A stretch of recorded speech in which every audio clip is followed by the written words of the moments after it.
Hello everyone, welcome to all of you. Welcome to EduTap. Good evening to all of you. And do tell me that am I visible and audible clearly?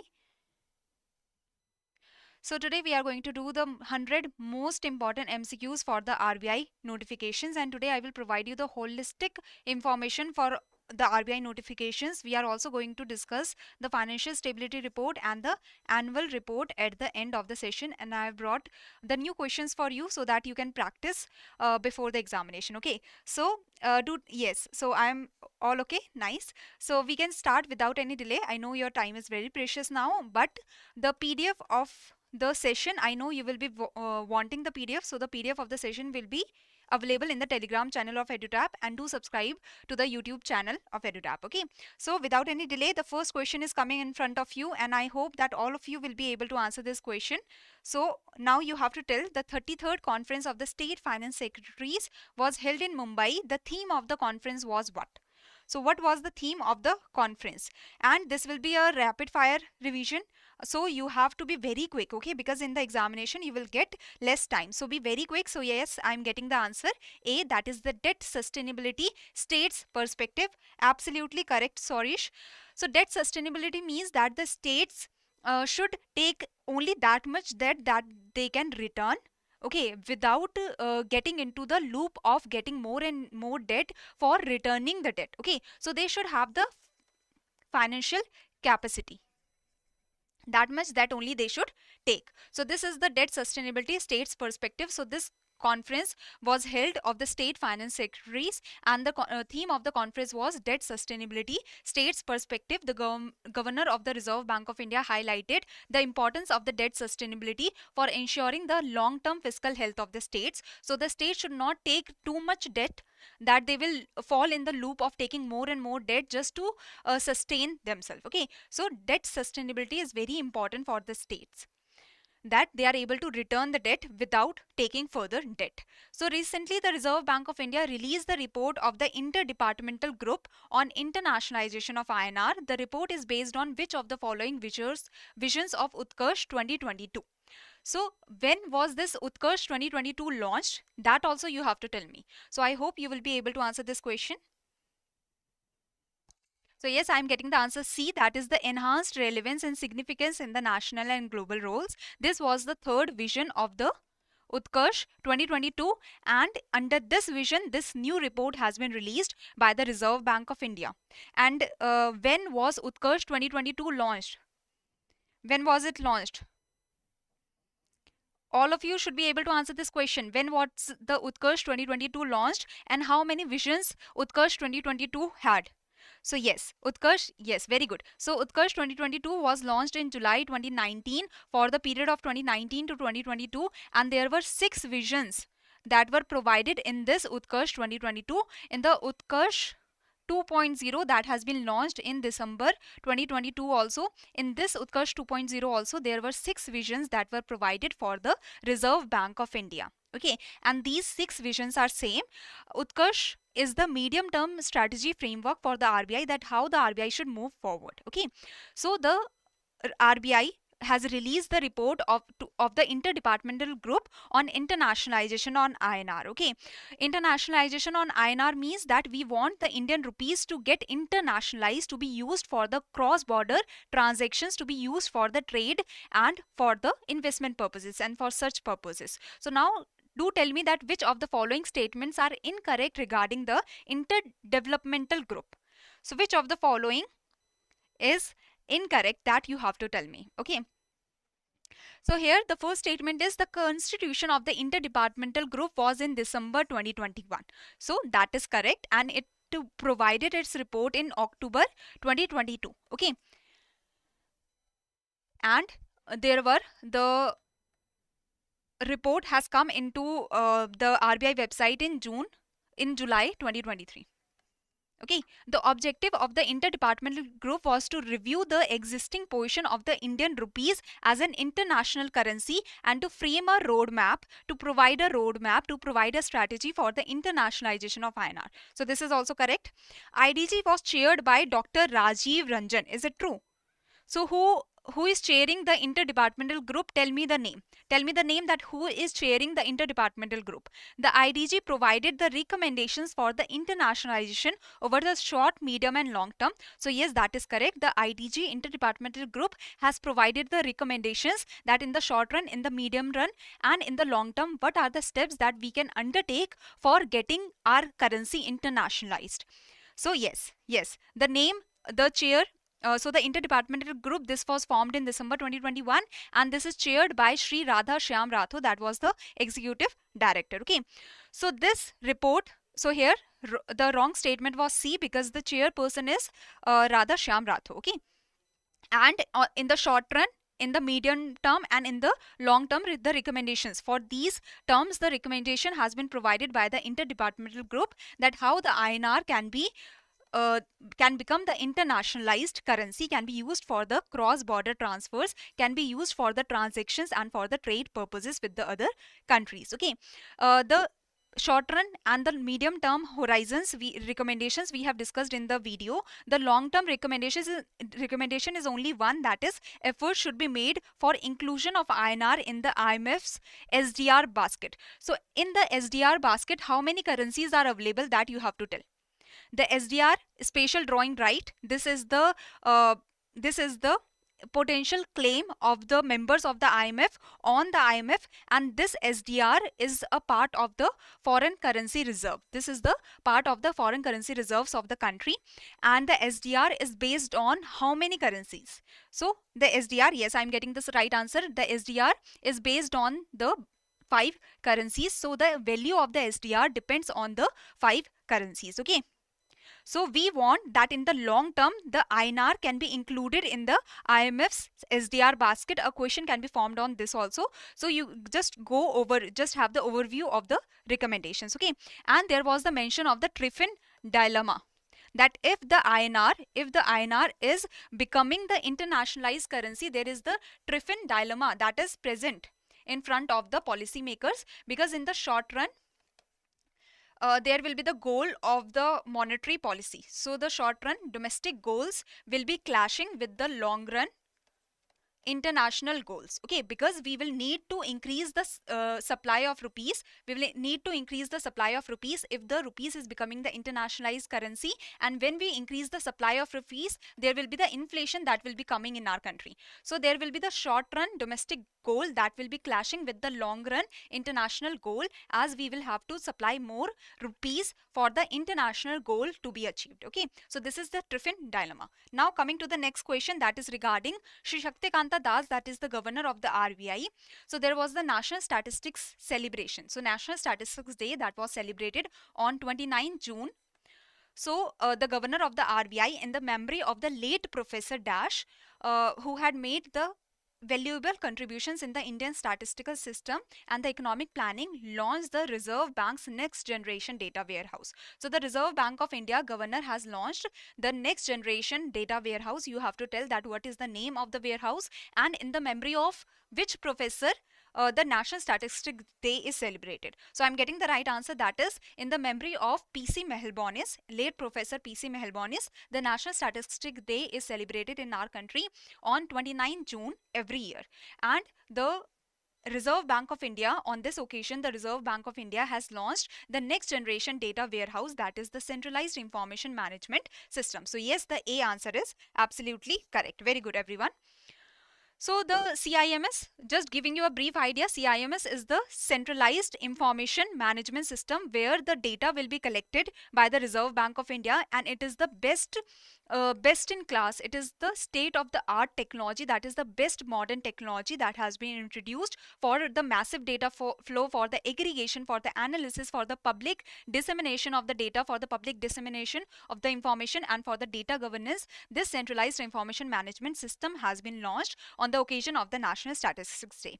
Now the next question is that the data collected from major banks indicates that out of the total banknotes in rupees 2000 denomination received back from the circulation. So RBI said that we are withdrawing the rupees 2000 from the economy. So all the public has to return the rupees 2000 and they can return it to the bank. They can deposit it in the bank, or they can exchange it with the banks, So you have to tell me the percentages. Yes, very easy. This we have already discussed, but the answer is not E. The answer is not E. The answer here is, yes, Renu Ganthan and Snehal, they are giving the right answer. The answer is C. So it was 87% of the rupees 2000 notes have been withdrawn and has been deposited in the banks. 13% has been exchanged with the bank. So the answer here is C. So here the important information is this much only, that the withdrawal of the rupees 2000 denomination has started, and the 87% of the collection that has happened is in the form of the deposits, and the 13% is in the form of the exchange. Okay, this we will discuss in the coming question more, when we will discuss about the withdrawal of the rupees 2000 banknotes. Okay, so now coming to the next question. Try to read this question and you have to tell that which of the above statements are correct. So I'm giving you 1 minute maximum. So you have to read this question and tell me that which of the following statements are correct. Okay.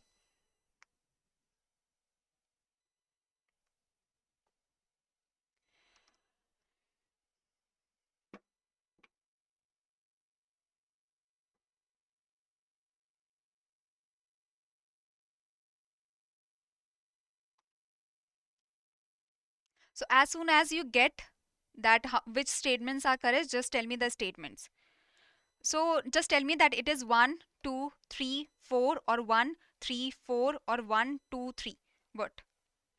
Okay, I'm getting the answer. Okay, some are saying all, some are saying 1, 3, 4. So actually, yes, very good. Sovna, Shorish, very good. It is 1, 3 and 4. These statements are correct. So the second statement is actually wrong. Okay, so the circular aims to enhance. So RBI has released the circular regarding the arrangement between the card networks. So there are the 5 card networks in our country, that is the RuPay and the American Express and such and such. So there are the 5 card networks in our country, and the card issuers are the banks and the non-banks such as the NBFCs. They issue the debit card and the credit card. Okay. So the card issuers, they get in contract with the card networks, and sometimes the card networks make such a contract that the card issuers such as the banks, they cannot get in contract with the other card networks. So let's say PNB is in the card network, is in the contract with the American Express and the RuPay. So that means we only have the option, and the PNB is not giving us any option. The PNB is just saying that, okay, take RuPay or take American Express. Okay, so there is no option that is given to the customers. So now it has been set through the circular that the customer choice should be there. The customer should be allowed to choose that which card network the customer wants. The customer wants to use the card network of RuPay or American Express or Diners Club or what. So ensure a competitive market for the card networks. There should be no agreement. There should be no agreement where there is the restrainment availing the services of other card networks. So the card issuers are not allowed. They are not allowed, or they should not enter into any agreement that restrain them from availing the services of the other card networks. So this is one of the guideline that has been provided in the draft circular. So this statement is wrong because it is not allowed. It should not happen. So the card issuers must issue the cards across more than one card network so that the customer has the choice that which card network to be using, providing the customers with a wider range of options so that they can choose a network that best suits them. Card issuer must offer eligible. So the card issuers, that is the banks and the NBFCs, they must offer eligible customers the freedom to select any one card network amongst the multiple options. Okay. So here the right answer is B. Yes, it is 1, 3rd and 4th. So the RBI has invited the comments on the draft circular on the arrangement with the card network for issue of debit cards and prepaid cards. Okay, debit, credit and prepaid cards.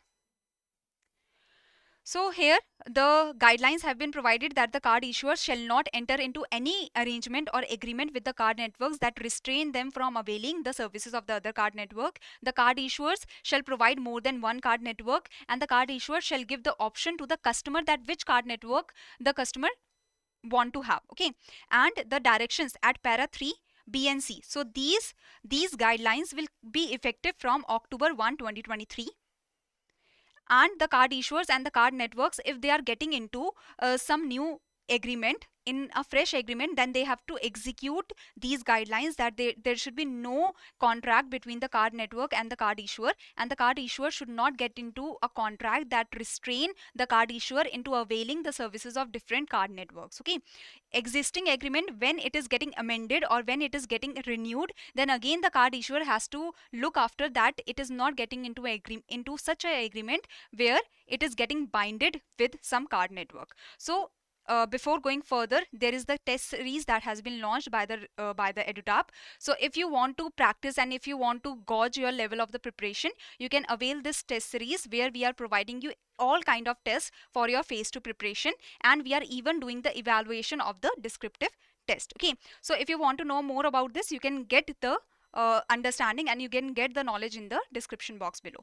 Now coming to the next question, that is regarding the authorized card networks. So you have to tell that which of the following is the authorized card networks.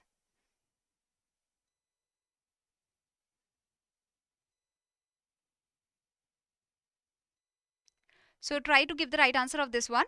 So American Express Banking Corp is actually a authorized card network in our country. Diners Club International Limited is also authorized card network. MasterCard and the National Payment Corporation of India, RuPay, they all are the authorized card networks in India. Okay, so as well as there is also the Visa Worldwide Private Limited.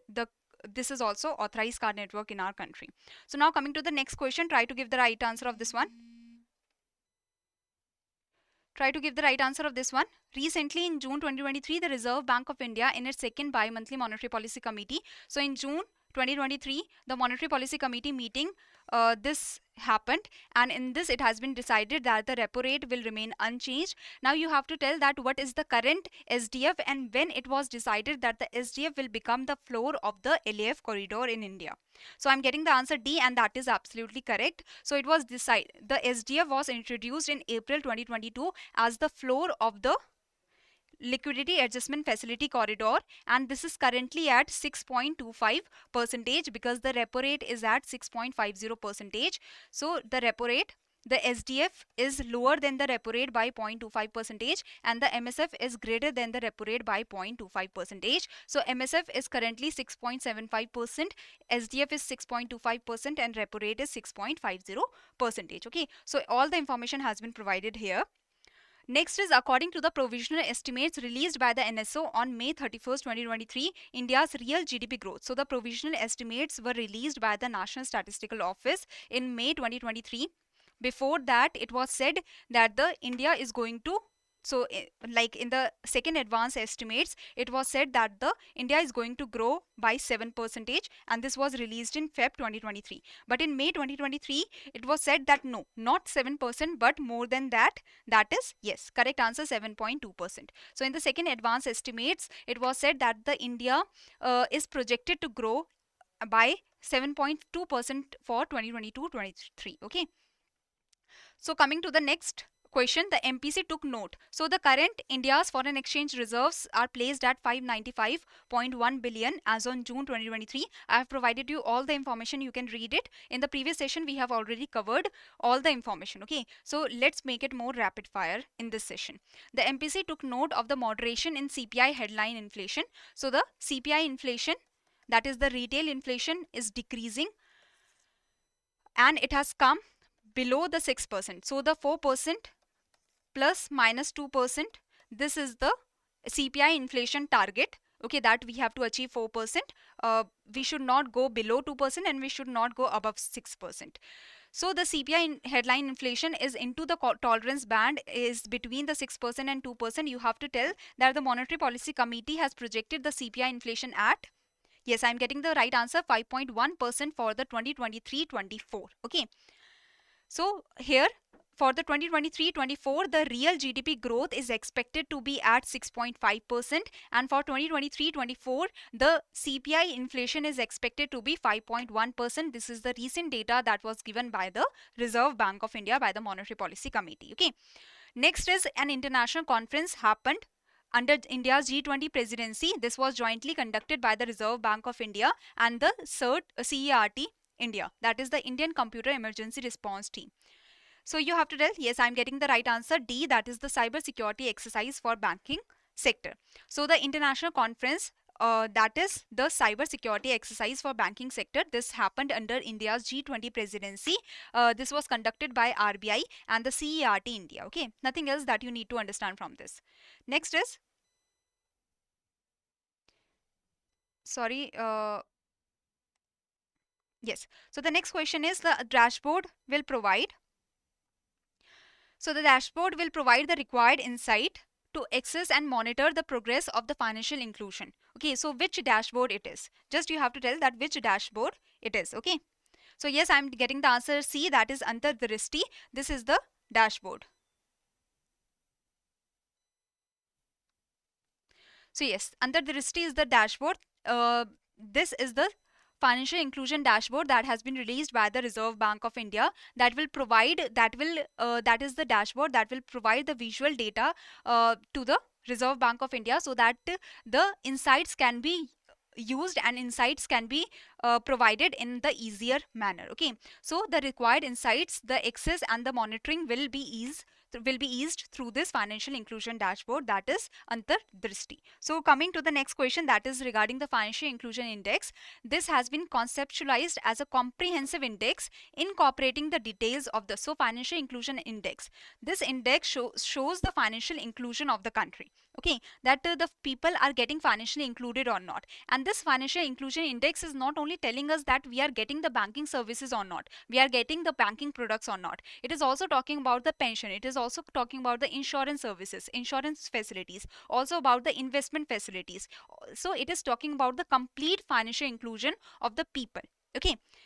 So this index, I'm getting the answer D, and that is absolutely correct. So this, you have to tell that which of the following is incorrect. So D is the incorrect statement. The index captures information on various aspects of the financial inclusion in a single value. So in a single value, we get to know about the various aspects of the financial inclusion, and 0 means that there is complete financial exclusion. 100 means that there is complete financial inclusion. All the people of the country are financially included.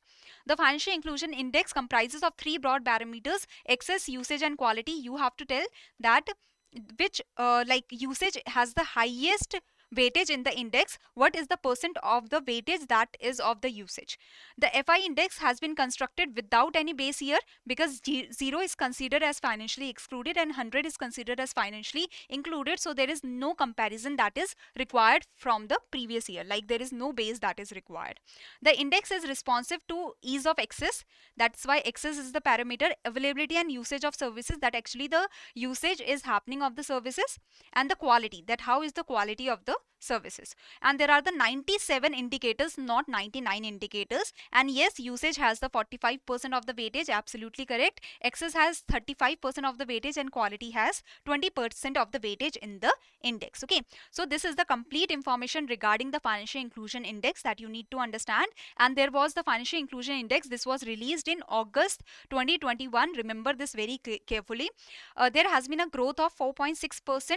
In the March 2021, the data was that we have 53.9%, 53.9 was the financial inclusion index in March 2021, which has increased to 56.4 in March 2022. So it has shown that there is the 4.6% of growth in the financial inclusion terms. Next question is, the Reserve Bank of India previous year on May 23rd, 2022 set up the Committee for the Review of Customer Service Standards in RBI regulated entities. Now you have to tell that which of the following is not among the committees that was set by the RBI on the customer service. So which of the following is not the committee? And if it is not the committee that has been set for the customer service, then this committee has been set for what? That also you have to tell, because it is a very important committee that you all must be aware about. So yes, Lakdawala committee is actually a committee that was not set up for the customer service. It was not set up by the Reserve Bank of India. Now you have to tell that the Lakdawala committee was set up for what purpose? It was set up in India for what purpose? For the, so yes, for the poverty. Yes, Sovna has given the answer. So the Lakdawala committee was set up in India for the poverty estimation. Okay, and it was set up after the Alak committee. YK Alag Committee. After the YK Alag Committee, there was the Lakdawala Committee that was established. Okay, so the customer service, for the customer service recent in May 2022, the RBI set up the customer service committee. The chairman of the committee was Sri BP Kanungo, and recently in June 2023, the committee has provided its report. That's why it is important. Okay, there were the committees, that was Talwar Committee, Goiporia Committee, Tarapore Committee, and Damodaran Committee. Before the BP Kanungo Committee, these were the committees that were set up for the customer service, for the seeking of the customer service standards. The terms of reference for the committee was, for the BP Kanungo Committee, the terms of reference was that the committee has to evaluate and review the quality of the customer service, examine the needs of the customers, and identify the best practices and suggest the measure for bringing about improvements in the quality of customer service and grievance redressal mechanism. So these were the terms of reference. Now you have to tell the next. Next question is, urban cooperative banks got an extension of time to achieve the priority sector lending targets. What target they have to achieve and by what time? That's it. That is the question. Okay. So they have to achieve what target? The urban cooperative banks in 2019, they were following the 40%. They were providing 40% of adjusted net bank credit for the priority sector lending. So it was said that by 2024, they have to achieve 75% of the adjusted, they have to provide 75% of adjusted net bank credit for the priority sector lending. But this time period has been increased because the urban cooperative banks, they were not able to achieve by 2024. So it has been said that yes, by 2026, so they have got the 2-year extension. So it has been said that the urban cooperative banks have to achieve for 75% of the ANBC. They have to provide 75% of the ANBC to the priority sector lending by 2026. So before they had to achieve it by 2024, but now they have got the extension of the timeline, and by 2026 they have to achieve, that is by 2025-26. This is the financial year in which by which they have to achieve the 75% of the ANBC for the priority sector lending. Okay, as well as here the weaker section target also they have to fulfill. The small and marginal target, the urban cooperative banks are they are the urban banks, right? So they do not have to meet the small and marginal farmer target, but they have to meet the weaker section target also by 2026. Okay, and it was said that if they are not able to fulfill their targets, so they have to provide the money, or they have to deposit the money in the funds, in the different funds. So it was said that before, it was said that for 2020-2021, from this financial year, if they are not able to meet the target, then they have to provide the money in the funds. But now this has also been extended, that if in this financial year, if the financial year 2022-23, if for this financial year they are not able to meet the target, then they have to provide the money for the funds, in the funds. Okay, so coming to the next question. The eligible urban cooperative banks, they are permitted to open the new branches up to what percentage of the previous branches, and the maximum number of what? So in percentage terms also, and in the number terms also, you have to tell me the maximum. So yes, I am getting the answer A, that is absolutely correct. So the eligible UCBs that are following the financially sound and well managed criteria, they are permitted to open the new branches up to 10% of the full-fledged branches that were available in the previous year, and it is subject to a maximum of 5 branches. Okay, without taking the permission of the Reserve Bank of India. If they are financially sound and well managed UCBs, they can open this much branches, and the minimum of 1 branch is present, minimum of 1 branch and the maximum of 5 branches. Okay, so the financially sound and well managed are those urban cooperative banks for which they are following all of these guidelines that I have discussed with you a lot of time. I'm not going to repeat them. Just the CRAR, the urban cooperative banks have to maintain some CRAR. If they are maintaining that CRAR plus 1%, then they are financially sound and well managed, as well as their net NPA is not more than 3% and such criteria. Okay, so now coming to the next question, that is Dr. Michael Debatra Patra, Deputy Governor, Reserve Bank of India, inaugurated the sub-office of the Reserve Bank of India in which northeast state, as well as you have to tell that in which northeast state till now there is no sub-office of the Reserve Bank of India. Yes, So a sub office has been opened in Nagaland, and in Arunachal Pradesh till now there is no sub office of the Reserve Bank of India. Okay, so the Reserve Bank of India's office in Guwahati, this is used for the Arunachal Pradesh, but it is said that soon the Reserve Bank is going to open the office in the Itanagar also. Okay, next is the external debt to GDP ratio. So external debt to GDP ratio declined to 18.9% at the end of March 2023. So you have to tell that what was the percent in the previous year, in the previous financial year. Okay, so the external debt to GDP ratio has declined to 18.9%, which was previously 20%. So previously it was 20%. Okay, so this is the important data. You can understand that it is good for our country that the external debt, that is the debt that we have taken from the other countries, that we have taken from the international organizations, so that has decreased. So that ratio has decreased. Okay, so now coming to the next, and the loans remain the largest component of external debt. So the loans are the largest component of the external debt that we are taking. Other than, and that is followed by the currency and deposits and the trade, credit and advances and debt securities. Okay, so next is the current account balance recorded a deficit of dash percent of GDP. So current account deficit means that the current account involves, in the current account there is the trade of goods that is happening, that is the import and export of goods, import and export of services are happening, and the transfer payments, that is the remittances, grants, they all come under the current account. So current account deficit is happening, that means we are importing more and we are exporting less. So there is the current account deficit of what percent of GDP? So I'm getting the answer A, that is 2% of GDP, that is correct. Okay, so that is that has increased from the previous year. So for the 2022-23 fiscal year, the current account deficit was 2% of the GDP, which was 1.2% in the previous year. Okay, that was 2021-22. So this is the data that you have to remember. Now coming to the next question, that is, which of the following statement is incorrect regarding the Reserve Bank of India call notice and term money markets directions 2021. Okay, so you have to tell that which of the following is the incorrect statement. So try to give the right answer of this one. So internal board approved limits will be there for the scheduled commercial bank for the call, notice and term money. Is it correct? Prior to the amendment, the scheduled commercial bank and the small finance bank, they both had to follow the limit of 100% of the capital funds on a daily average basis and 150% of the capital funds on any given day. Is it correct?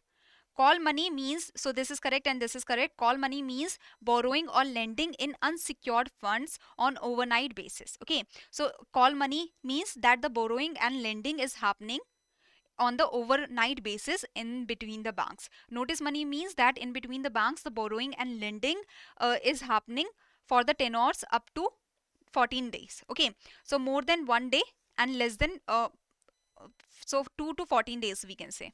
So if the lending is happening for 2 to 14 days, that is under the notice money, and if it is more than 14 days, that is term money. So if it is more than 14 days and if it is less than 1 year, then it is term money. Okay. So yes, so the B statement is incorrect. That is, here it should be 125%. Okay, so the first statement is correct, that is internal board approved policies. So first of all, let's see the definition of the call money, notice money and term money. Call money means that there are the borrowing and the lending that is happening on the 1 day basis. Notice money means that the more than 1 day, that is 2 day to 14 days, borrowing is happening for that period.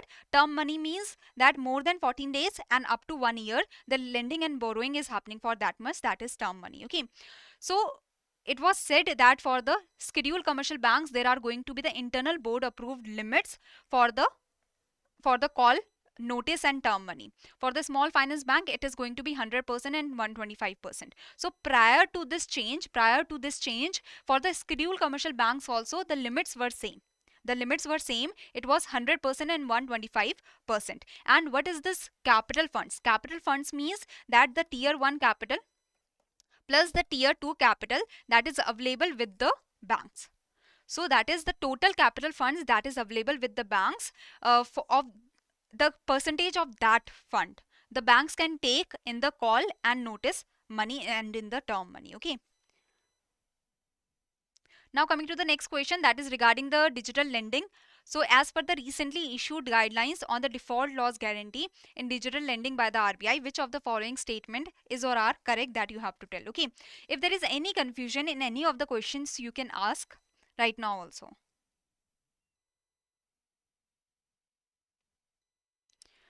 So try to give the right answer of this one. So these guidelines are also applicable on primary urban cooperative banks, state cooperative banks and central cooperative banks.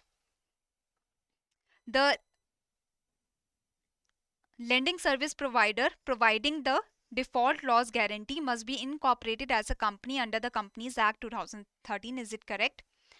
RE shall ensure that total amount of DLG cover on any outstanding portfolio which is specified upfront shall not exceed 10% of the amount. So I'm getting the answer E.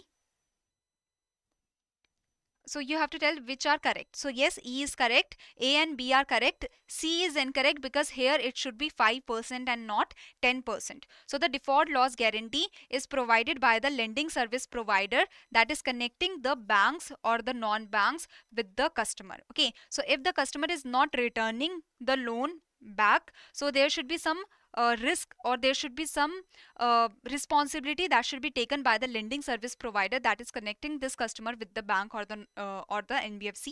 So 5% of that portfolio should be guaranteed by the lending service provider, so that some kind of responsibility is given to the lending service provider. Okay, so I hope you understand this, and the percentage is not exceeding 5%. So this much of the default loss guarantee or the guarantee should be provided by the lending service provider, and the lending service provider are the providing DLG must be incorporated as a company under the Companies Act of 2013, and only those lending service providers can provide the default loss guarantee which are connecting the customers with the regulated entity, with the bank or the NBFC.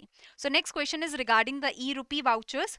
So the Reserve Bank of India has proposed to expand the e-rupee vouchers, and which of the following statement is incorrect, that you have to tell me.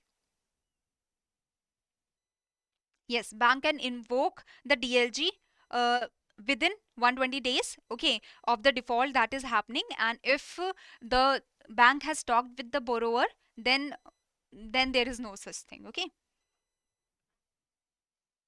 So the recently, yes, I'm getting the answer D, that is correct. So the e-rupee is a digital voucher launched in August 2021, correct? It rides on the UPI system, correct? Purpose specific vouchers are e-rupee, that is correct, and they are issued by the banks on the behalf of the government first of all, and to limited extent they can be also provided on the behalf of the corporate.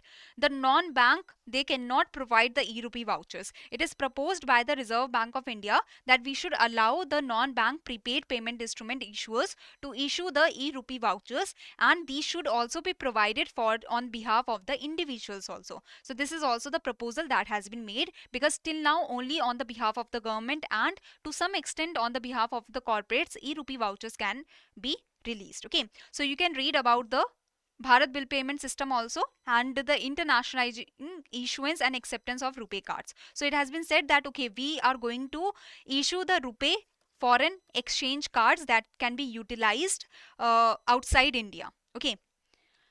So now coming to the next question, as per the existing regulatory framework, which of the following categories that are operating in the International Financial Service Center banking units? So they are the India's banking units. They are the India's branches, we can say, that are opened in the IFSC. So they are known as the IBUs. They are permitted to offer the non-deliverable derivative contracts to persons resident outside India. So which of these categories can do so? So I'm getting the answer B, that is absolutely correct. It is the authorized dealer category 1 banks. They are the banks that are allowed to provide the NDDCs. Okay, they can provide the non-deliverable derivative contracts that have not to be settled in the full terms. Only the profit and the loss has to be settled. Okay, so it is the authorized dealer category 1 banks that are operating in the IFSC they are the banking units, they are permitted to offer the NDTCs to the persons resident outside India. Now it has been said that they can be offered. The 80 category 1 banks, they can offer the NDTCs to the resident non-retail users, but the settlement should only happen in the INR. If the NDTCs are offered to the outsiders, to the non-residents, or even if the 280 category 1 banks are transacting among themselves, then the settlement can happen in the INR or the foreign currency. But if the resident is involved, then the settlement should only happen in INR. That is enough for your understanding for now. Okay, you should not go too much in depth now. Under India's G20 presidency, the 4th edition of the G20 tech sprint has happened. Now you have to tell that which of the following is not a problem statement under this tech sprint. So the focus of this tech sprint, the 4th tech sprint focus was on the cross-border payments. So here I am getting the answer B. That is absolutely correct. This is not a problem statement under the G20 tech sprint. Okay, so the G20 tech sprint, this was conducted by the Reserve Bank of India and the Bank for International Settlements Innovation Hub. And the focus of the G20 tech sprint is the technological competition. The focus was on the cross-border transactions. Okay, here the 3 problem statements was given, that was regarding that we have to stop the money laundering, and we have to stop the we have to decrease the financing of terrorism through the technological solutions. Okay, foreign exchange and liquidity technology solutions, that more of the currencies should be utilized for the settlements, as well as technology solutions has to be developed for the multilateral cross-border CBDC platform, so that the central bank digital currency can be utilized for the settlements between the countries. Okay, next is Ministry of MSME has launched the Udyam Assist portal, Udyam Assist platform. On which date, on which month this has been launched, that you have to tell me. So Udyam Assist platform, this has been launched in this year only, and this has been launched for the informal micro enterprises, so that they can get the Udyam Assist certificate, and the Udyam Assist certificate, so that they can get the Udyam Assist certificate that will help them to get the benefits under the priority sector lending, and they can easily transfer if they get enough documents. They can easily transfer from the Udyam Assist platform to the Udyam registration portal that registers the micro, small and medium enterprises as per their size. Okay, so here the right answer, yes, I am getting the right answer, that is B, that the Udyam Assist platform was launched on in January 2023. Okay, Udyam registration portal was launched on 1 July 2020. Udyam Assist platform has been launched on 11 January 2023, and Udyam Assist platform is for to bring the informal micro enterprises under the formal ambit to get the benefits under the priority sector lending only for this purpose. Okay, if they want to get the license, or if they want to become completely formal, then they have to get registered under the Udyam registration portal. So there is the way from the Udyam Assist platform they can submit the documents, and they can become the formal micro enterprises. So these are the guidelines for the formal MSMEs. Okay, so this is the whole information. Just you have to remember that the Udyam Assist platform, or this is for the informal micro enterprises to get the benefits under the priority sector lending, and there is an interface that has been created between the UAP and the URP, so that the transition and the migration can happen of the IMEs to the Udyam registration portal. Okay, next question is in front of you. The Reserve Bank of India released the 40th half-yearly report on the management of foreign exchange reserves. You have to tell that which of the following is included in the India's foreign exchange reserves. So I have told you that the special drawing right, that depends on the 5 currencies. So the value of the special drawing right depends on the basket of the 5 currencies. So this is a part of the foreign exchange reserves. So you have to tell that which of the following is correct. So I am getting the answer E. Absolutely correct. Foreign currency assets, that is held by the Reserve Bank of India. Gold stock, that is held by the RBI, as well as the SDR of the country, they are included in the foreign exchange reserves. They are included in the reserves. Okay, they are the reserves of the country. So here the answer is E. So the foreign currency assets, the gold, the special drawing rights, they, as well as the reserve tranche position, that is the a portion of the total quota that our country or any country is giving to the IMF. So from that quota, a portion is saved for the country to utilize it. So that is reserve tranche position. That is, out of the total quota that a country is providing to the IMF, from that quota a portion is saved for the country to be utilized. Okay, so this is reserve tranche position. You can read about the SDR and the reserve tranche position. So they are included in the foreign exchange reserves. Next question is regarding the master direction on know your customer. So the wire transfers can happen domestically and cross border.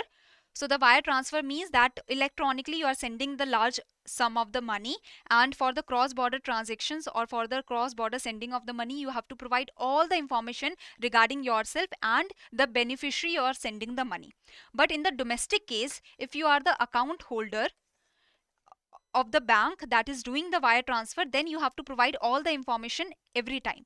But if you are doing the wire transfer domestically and you are not the account holder, then up to the 50,000 you do not have to provide much information. Okay, so the know your customer guidelines have been amended, and for the domestic wire transfer of 50,000 and above, so for this much amount, the originator, that is the sender of the money, is not the account holder. If the sender is not the account holder, then he has to provide all the information, okay, to the bank.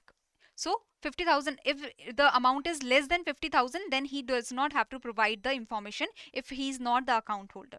So this was all. You can read the definition. Just the wire transfer is the electronic transfer of the huge amount. So here domestic wire transfer of 50,000 and above, then the originator has to provide, that is the sender of the money, has to provide all the information. For the cross border transfers, every time all the information has to be provided. For the domestic wire transfer where you are the account holder, all the information has to be provided. So these are the information that has to be provided. That's it. Okay. Next is RBI announced to take part in the Global Financial Innovation Network. So the Global Financial Innovation Network conducted the Tech Sprint technological competition on the greenwashing.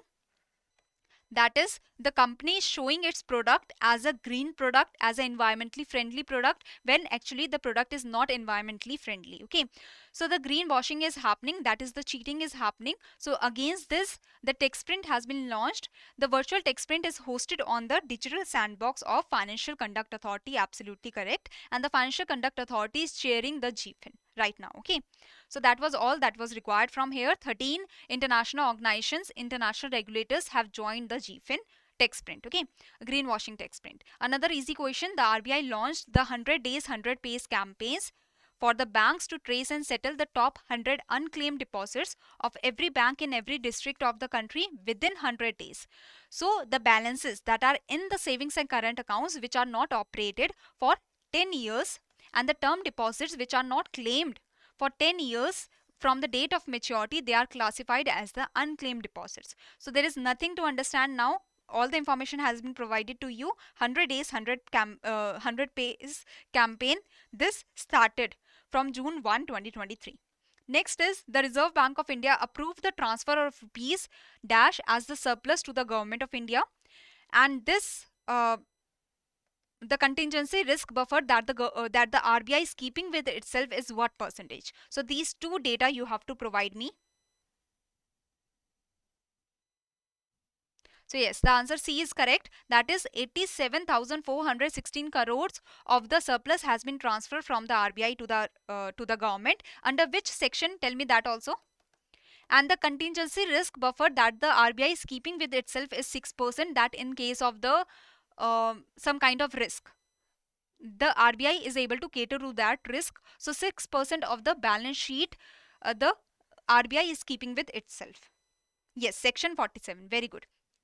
And it was the Bimal Jalan committee that has given the recommendation that the contingency risk buffer should be in between 5.5% to 6.5%. So this is all that you needed to understand and you needed to know.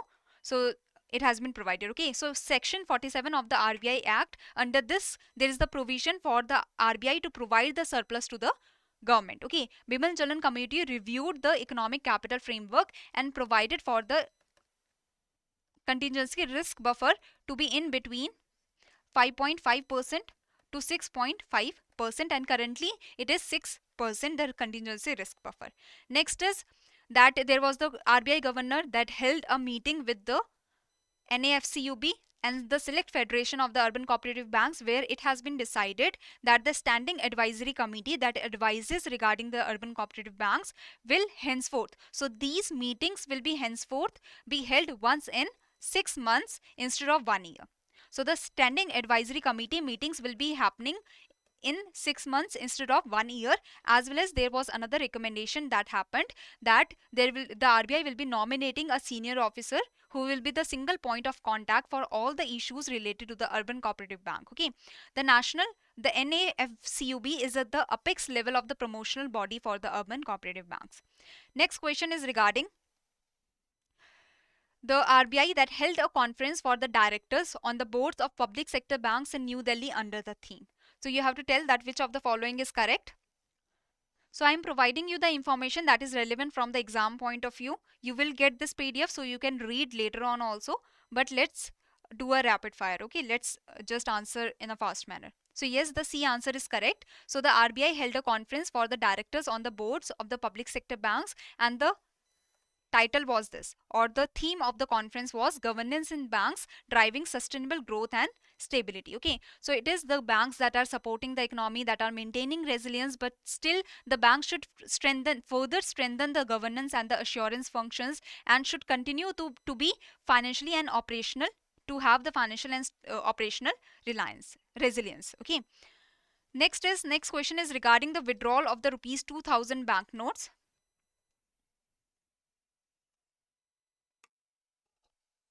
So try to give the right answer of this one. If you are able to give the right answer of this one, that means you know this news article.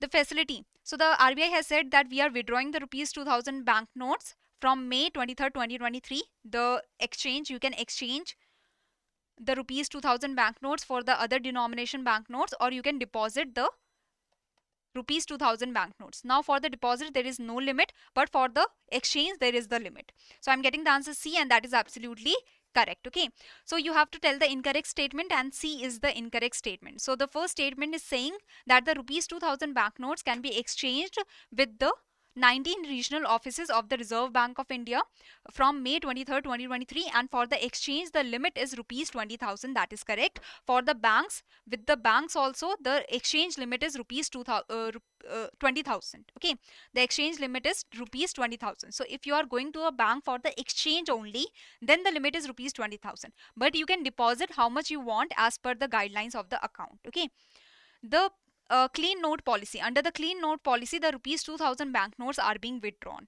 The business correspondents that are the extended arm of the banks, they are allowed to exchange the rupees 2000 banknotes up to the limit of rupees 4000 per day per account holder. So that's why the C statement was wrong. So everything has been provided here, that the RBI has decided to withdraw the banknotes and the limits have been given. Next is till when this exchange or the deposit of the rupees 2000 banknotes can happen. So this you have to tell. So here the timeline has been given that by 30th September 2023, so to complete the exercise in the time-bound manner, the timeline has been provided till September 30, 2023. The next question is regarding the data, that the total value of the rupees 2000 banknotes in the circulation was 37.3% in March 2018, which has declined to 10.8% in 2023. Okay. So the next question is regarding the LIBOR. Recently, RBI has asked the banks and the financial institutions to adopt by dash a widely accepted alternative reference rate, that is the SOFR, so secured overnight financing rate. So LIBOR, this depended on the imaginary kind of interest rates that were given by the top global banks, top 11 global banks. So LIBOR was dependent on some imaginary interest rates that was decided by the top global banks. SOFR is actually dependent on the actual transactions that are happening in the repo transactions. Okay, so LIBOR, it has been said that LIBOR is the benchmark reference rate for all the other interest in the different countries. So LIBOR is going to stop as being the benchmark rate, and now we are going to start using the SOFR. So this stopped from July 1, 2023. Okay. So you can read about LIBOR. It was provided for 5 currencies for 7 tenures. Every day LIBOR was being decided. Now LIBOR MIFOR is the Indian benchmark, we can say, for the forward rate, and the MIFOR is actually dependent on the LIBOR and the forward premium, some forward premium. So MIFOR, that is dependent on LIBOR, that also has to stop. If LIBOR is stopping, MIFOR also has to stop. And MIFOR was published by, yes, FBIL, that is Financial Benchmarks India Private Limited. Okay, now we are going to start using the SOFR, that is dependent on the actual transactions that are happening in the United States repo overnight market. Okay, so the SOFR is actually dependent on the actual transactions that are happening and is not based on some imaginary interest that some global banks are thinking. Okay, so like we have some repo rate, the US repo market also have some repo rate or have some rate. Okay, so on that rate SOFR is dependent. SOFR is published by the Federal Reserve Bank of New York and is a good representation of the general funding conditions in the overnight treasury repo market. Okay, now for different currencies, the different rates are being provided. These are the benchmark rates on which the different interest rates or different rates will be dependent on. And these rates are dependent on the active market transactions that are happening. The LIBOR was provided for the 5 currencies, but here you can see that now there are the 5 different rates that are provided for the 5 different currencies. Next question is regarding Prava. So try to give the right answer of this one.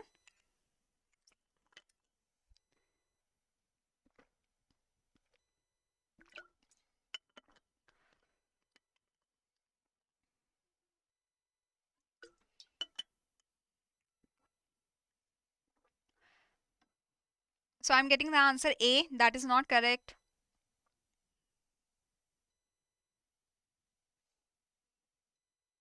Okay, yes, the answer C is correct. Priyanka has given the right answer. Sorish has given the right answer. Do not get confused in this. Prava has to be developed for providing which of the following functions? Advanced Supervisory Monitoring System. This was provided by Daksh. Daksh is the Advanced Supervisory Monitoring System. The Prava, full form of Prava is what? Write in the chat box that what is the full form of Prava. What is the full form of Prava?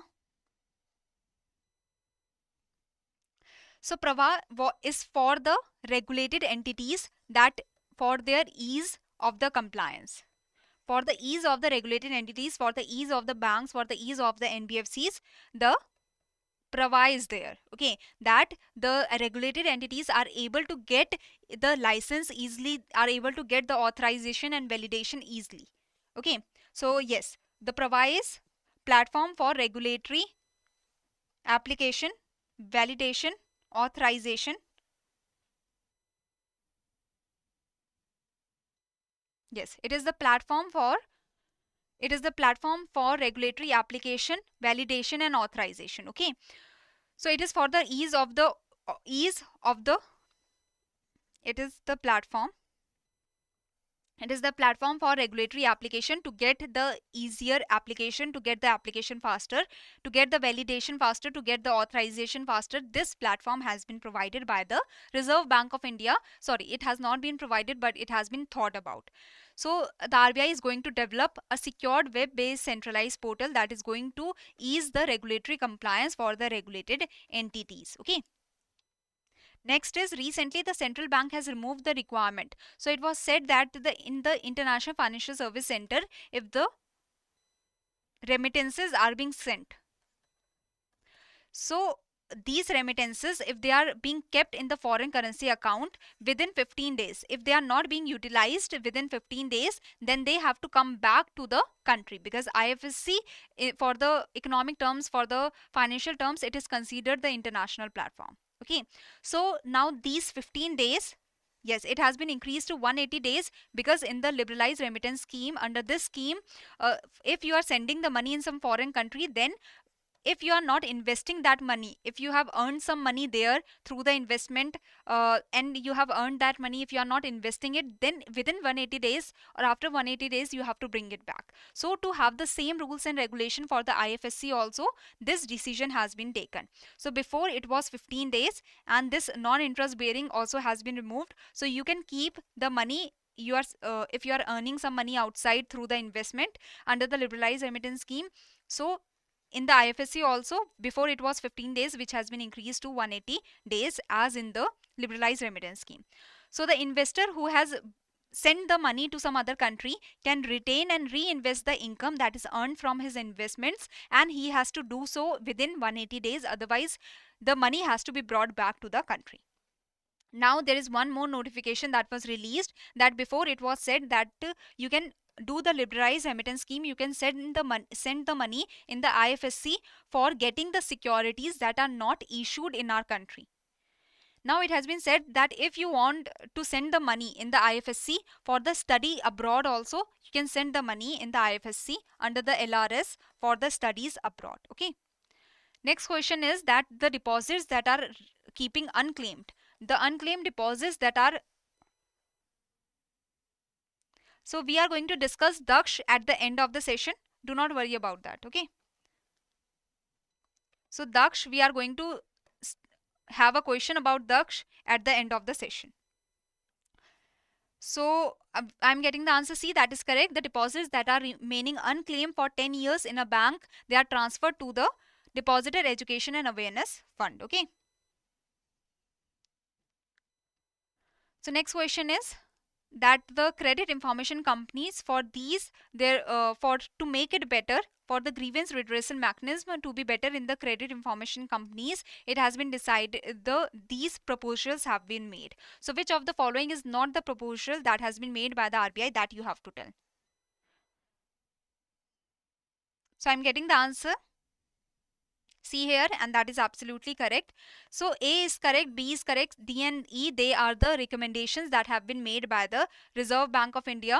That is, compensation mechanism should be provided if there is any delay of the updation or rectification that is happening in the credit information. So if the delay is happening from the credit information company, so credit information company should provide some compensation.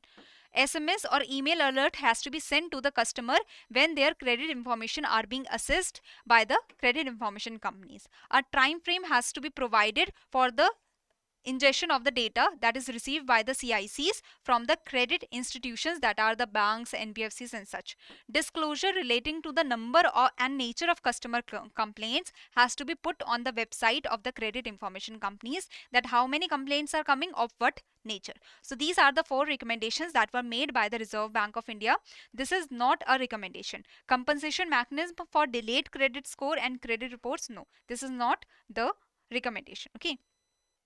Next is that the core investment companies, the application process has been made easier for them. Before it was required that they needed to give 52 documents. Now they are required to only provide 18 documents. Okay. So this is only that you needed to know. Next question is regarding the framework for acceptance of the green deposits. So which of the following statement is or are correct, that you have to tell me. So try to give the right answer of this one.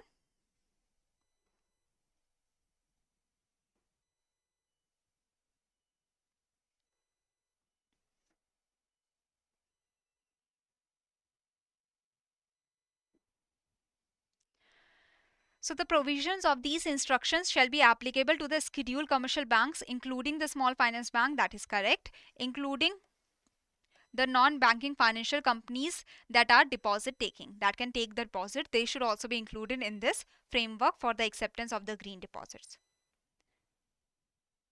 So this is incorrect. Yes, this is correct. On maturity, the green deposits would be renewed or withdrawn at the option of the depositor. So depositor can renew this also or withdraw this also. Green deposit has been defined as interest bearing. They are the interest bearing deposits. So the green deposits are the interest bearing deposit that is received by the regulated entity, and these deposits are a kind of fixed deposits, and these deposits has only to be provided, only to be allocated towards the green finance. Okay. that is the green activities and the green projects. The green deposits shall be denominated in Indian rupees only. So here the only correct statement was B. So a lot of times we have discussed about the framework for the acceptance of green deposits. This has come into effect from June 1, 2023. And you have to know about the definition of the green deposits. They are the interest bearing deposits for a fixed period, and the money that has been received from the green deposits can only be allocated for the green finance, for the green activities and such. Next question is regarding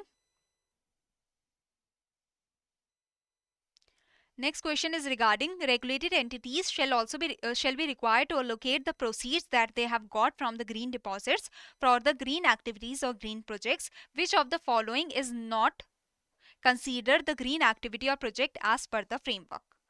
So here I'm getting the answer E, and that is absolutely correct. So the climate change adaptation, energy efficiency, pollution control, terrestrial and aquatic biodiversity conservation, these all come under the green finance, but the landfill projects does not come under the green finance. So here the right answer is E, as well as the renewable energy that you are getting from the protected areas through the biomass, that is also not included in the green projects or the green activities, okay, because you cannot go into the green area, into the protected areas. Hydropower plants, if they are larger than 25 megawatt, that is also not considered as green project or green activity, okay.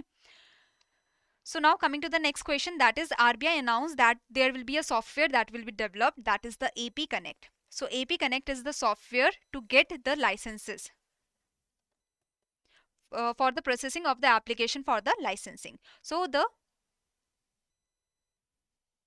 parties that want to get the license for the selling and the buying of the foreign exchange, they can easily provide the application for the licenses in this application AP Connect. So which of the following are actually allowed in this AP Connect? So yes, I'm getting the answer D, that is absolutely correct. It is the FFMCs, that is the full-fledged money changers and the non-bank authorized dealers category 2, that are allowed to get into the AP Connect for the application of the licenses, okay.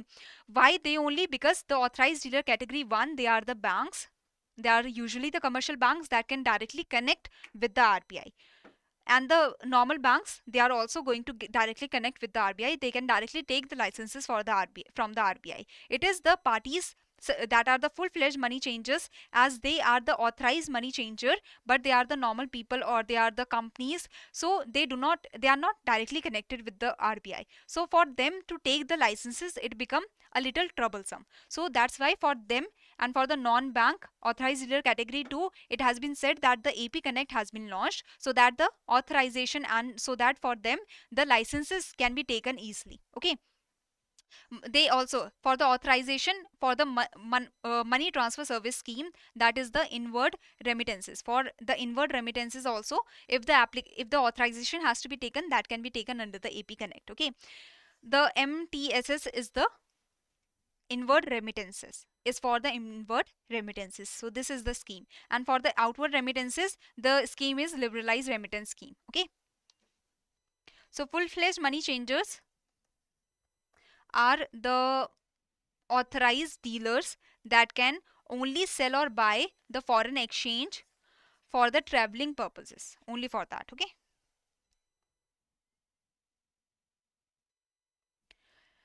So the Reserve Bank of India released the Reserve Bank of India outsourcing of the information technology services. So for which of the following the directions will not be applicable? So I'm getting the answer B, that is correct. For the credit information companies, for the Exim Bank, for the NABFID, for all India financial institutions, these directions are applicable. For the primary urban cooperative banks that are in tier 3 and tier 4, for them also the guidelines are applicable. But the NBFCs that are in the middle layer, that are in the top layer and that are in the upper layer, so the NBFCs, they are in the base layer, middle layer, upper layer and top layer. So only for the upper 3 categories the directions are eligible. For the base layer the directions are not applicable, okay. So the directions are regarding the outsourcing of the IT services by the banks and the NBFCs.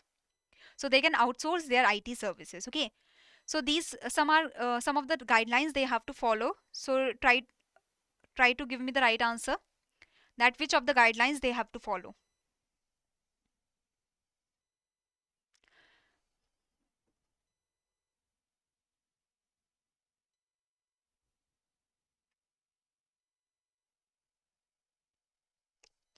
So regulated entities shall have a robust grievance redressal mechanism. That is correct. It is the, see, the customer is getting connected with the bank or the NBFC. The customer do not care that the bank or the NBFC is outsourcing the services or not. So if the customer has some problem, it will go to the regulated entity only. It will go to the bank or the NBFC or the All India Financial Institution only. So the regulated entities shall have the best in class grievance redressal mechanism that can take care of the complaints of the customer. Regulated entities shall assess the impact of the concentration risk if the regulated entity is giving to um, a single service provider is providing all the outsourcing services to the regulated entity. Then there is the concentration risk, because if that single service provider is going down, then the all the services will go down of the regulated entity that are outsourced. So for the concentration risk, there should be the multiple outsourcings that should be done to the multiple service provider. Regulated entities shall ensure that their rights and obligations are in the legally binding written agreement.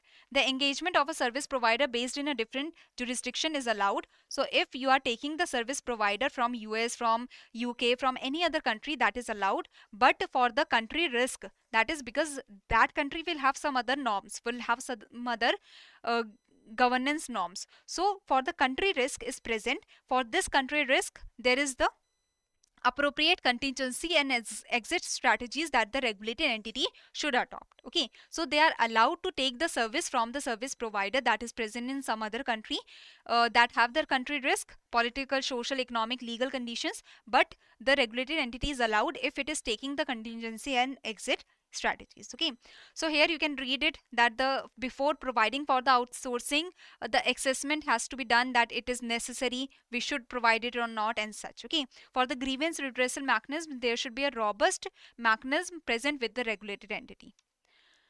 So there should be the legally binding agreement. There is the concentration risk that has to be seen, that the multiple outsourcing should not happen to the same service provider. Okay, and there should be the identification, measurement and mitigation, management and reporting of the risk that should happen properly. Okay, next is the RBI revised the norms of provisioning for standard assets by the primary urban cooperative banks. So the standard assets are the good assets. For the primary urban cooperative banks, there are the 4 tiers now. So the good assets, out of the good assets, what percentage should be kept as a provision with the bank, as a safety net with the bank, that you have to tell. That if the agriculture loan is given, if the small and medium enterprise loan is given, that is a good loan, then how much provision the bank should be keeping. So I'm getting the answer A, that is correct. 0.25% is the provision that the bank should be keeping in the case of the agriculture and SME sector. In the case of commercial real estate sector, all the tiers have to maintain 1%. Commercial real estate, residential housing sector, all the tier UCBs have to keep 0.75% of the provisioning. All other loans advances not included above 0.40% of the 0.40% of the provisions has to be kept by all the UCPs. Before, the tier 1 had to maintain only 0.25%, but now it has been said that all the UCPs have to maintain same, that is 0.40%. So now coming to the next question, try to read this question and give the right answer of this one.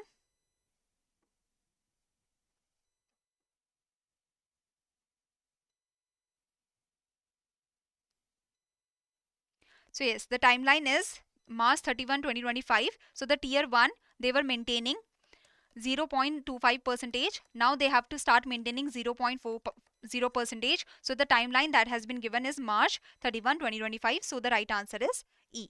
Okay. So the timeline has been given for them to start achieving 0.40%. Next is regarding the general credit card facility.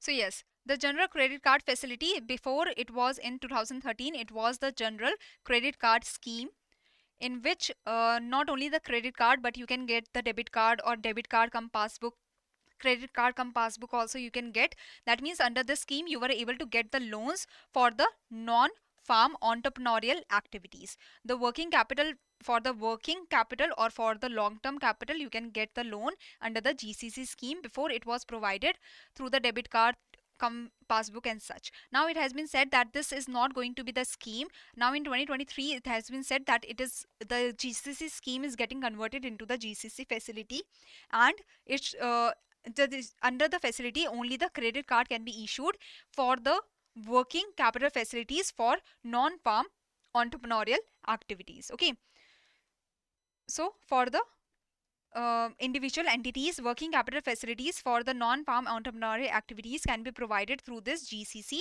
general credit card facility. So this scheme has been converted into the facility.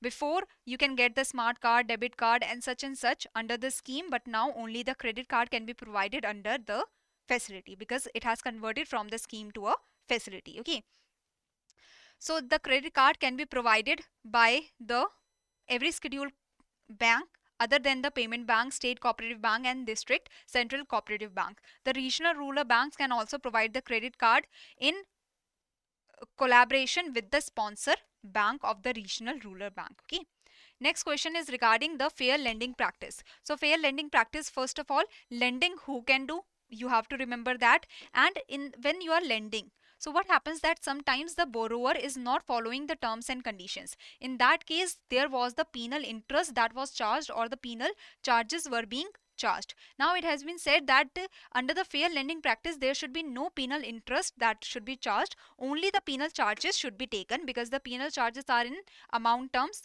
are in the number terms, so that is easier to understand. So I'm getting the answer D, and that is absolutely correct. So the guidelines are not applicable on the payment bank because the lending, for these guidelines are for the lending and the payment bank cannot lend. So these guidelines are not applicable on the payment bank. Only the penal charges should be taken. These are the this is what has been said in this draft circular.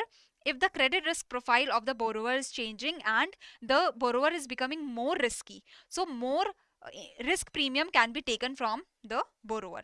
There shall be no capitalization of penal charges. That means the penal charges should, if the borrowing is of 1 lakh and you are adding 10,000 of the charge in this 1 lakh, and then you are, this is the borrowing that you have taken and you are adding the charges in this borrowing and you are levying the interest on the complete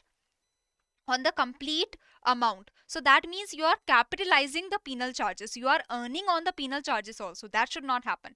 The guidelines are applicable on all India financial institutions, that is correct. So here the D was the wrong statement, that there should be no capitalization, there should be no capitalization of the penal charges. So the RE shall not introduce any additional component of the rate of interest. The penal charges shall not be levied in the form of penal interest. There should be only penal charges. There should be no capitalization of penal charges. That is, there should be no further interest that should be computed on the charges. Appropriate credit risk premium can be taken by the lender.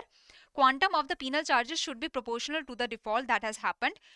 More default, more charges; less default, less charges. Penal charges in case of loans that is sanctioned to individual borrowers. So the charges to the individual borrowers should not be higher than the charges that are taken from the non-individual borrowers. So clearly disclosed charges should be there. In the loan agreement only the charges has to be told, and in the website also the key facts statement should be provided that has all the information regarding the loan and the charges and such. So reminders when the reminder is being given to the borrower, then the applicable penal charges should also be communicated. So the final circular, when it will come, then the guidelines are accepted or not, that we will come to know. So for opening an account for a legal person, so if you are a natural person, if you are doing the money laundering through a bank account, you are being caught. Okay, but in the case of the legal person, that is a company or that is a trust. In this case, who is going to be caught? So for that we have to choose a beneficial owner that is actually having the most interest in the company or trust. So choosing the beneficial owner, there is one criteria for that, that if so that criteria has been amended. So beneficial owner is the one that is having the controlling ownership interest, that is the ownership of or entitlement to more than 10%. Before, for the company it was 25% and for the trust it was 15%, and that's why the right answer is C. So the beneficial owner before, the earlier threshold was 25% and 15%. Now it has been changed to, for companies and trust it is going to be 10% for both. Okay. So the amendment of the KYC has happened so that the KYC rules are are aligned with the prevention of money laundering, maintenance of record rules 2005. So the PMLA, that is the Prevention of Money Laundering Act, this was made in 2002, and there was the Prevention of Money Laundering Maintenance of Records, that how the records should be maintained. This rules came in 2005 under the PMLA Act. Now these KYC norms should also be aligned to the FATF recommendations, that is the intergovernmental body. It is on the banks that they want to align it or not, but the RBI has provided the guideline that they should start aligning with the FATF recommendations. Okay, the KYC norms. So these are some definitions that you can read, very easy. Okay, just the correspondent bank, the respondent bank is taking the services from the correspondent bank, and they should provide the complete information regarding the correspondent bank. So if the SBI is taking the services of some American bank, the SBI should have all the information. Okay. Next is regarding the ways and means advances. For how many days the ways and means advances can be taken? What is the interest rate that is levied on the ways and means? What is the overdraft interest rate that is levied on the ways and means? So tell me everything. So ways and means advances are the loans that is taken by the Government of India from the Reserve Bank of India. The ways and means advances can also be taken by the state governments. Okay. So yes, so the limit for the first half of the financial year, for the current financial year, the limit has been decided by RBI in consultation with the Government of India, and the limit is 1,50,000. Okay. Yes, and the ways and means advances are the short term loans that can be taken from the Reserve Bank of India. It is for 90 days, and the interest on the ways and means advances are the repo rate. So if the repo rate is 6.5%, the interest on the WMA will be 6.5%. Overdraft, if the government is doing the overdraft, is not repaying on time, then the government has to pay interest, the repo rate plus 2%. That is, here it will be 8.5%. Okay.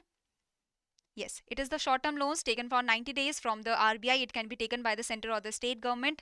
The interest rate on the overdraft is 2% higher than the normal. Which of the following commercial banks was recently excluded from the second schedule of the Reserve Bank of India? And recently in July, a bank has been added in the second schedule. What is the name of that bank?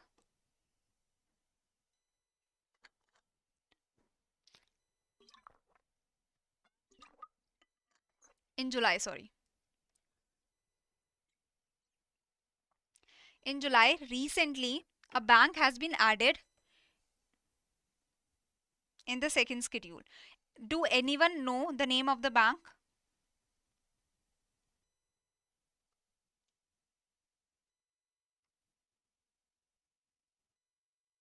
So this is a homework question.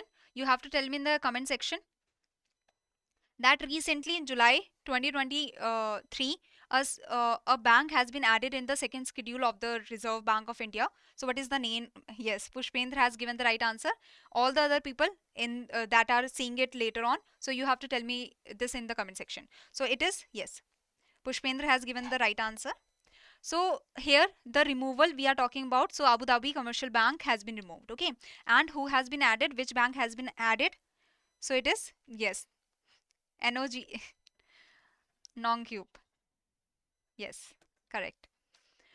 So recently RBI launched the mission Har Payment Digital on the occasion of the Digital Payment Awareness Week. You have to tell the theme of this campaign. So the Har Payment Digital, this was the mission that was launched under the Digital Payments Awareness Week, and the theme of the campaign was digital payments, apnao auron ko bhi sikhao, adopt digital payments and also teach others. Okay, in the Digital Payments Awareness Week, there were the other programs also, such as the payment system operators. They were to adopt dash villages across the country and had to convert them into the digital payment enabled villages.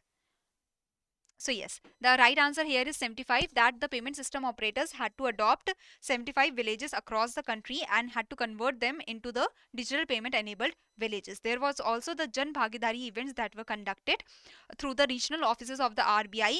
RBI conducted awareness and outreach programs which also formed the part of Jan Bhagidari events under the G20 theme of promoting the digital payment infrastructure during the Indian presidency to promote the acceptance of the use of digital payments. Okay. Next is, recently a MOU has been signed in Abu Dhabi to enhance the cooperation and jointly enable innovation in financial products and services. So in March, the MOU was signed in between which of the following? So I'm getting the right answer, that is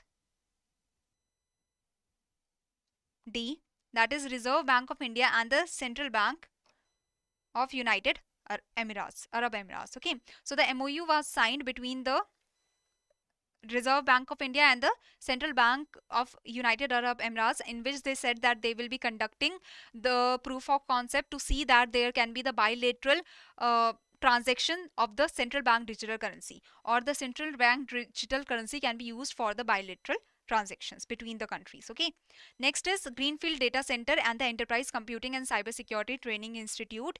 The Governor of the Reserve Bank of India has laid foundation stone for these in which place?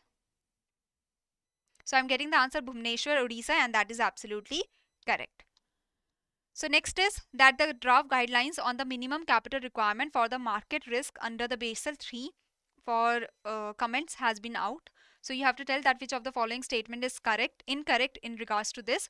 So in the draft guidelines, it has been said that there will be a banking book and the trading book. The trading book will be in regards to the financial market, that the banks are engaged in the financial market, they are investing in the financial markets, they are buying bonds, securities, shares and such. And so there is the market risk that is connected with these bonds, securities and such. There is the banking book, that is the banks are giving the loans, are taking the deposits. With the loans, there is the credit risk that is involved. So yes, there is the boundary that has been drawn between banking book and trading book. The trading book is the portfolio of the financial instruments that is held by a brokerage or a bank. So the bank, yes, it is keeping the financial instruments, the bonds and such. The new guidelines ban short position on any instrument except in derivatives and central government securities. So C was the correct answer. C was the incorrect statement.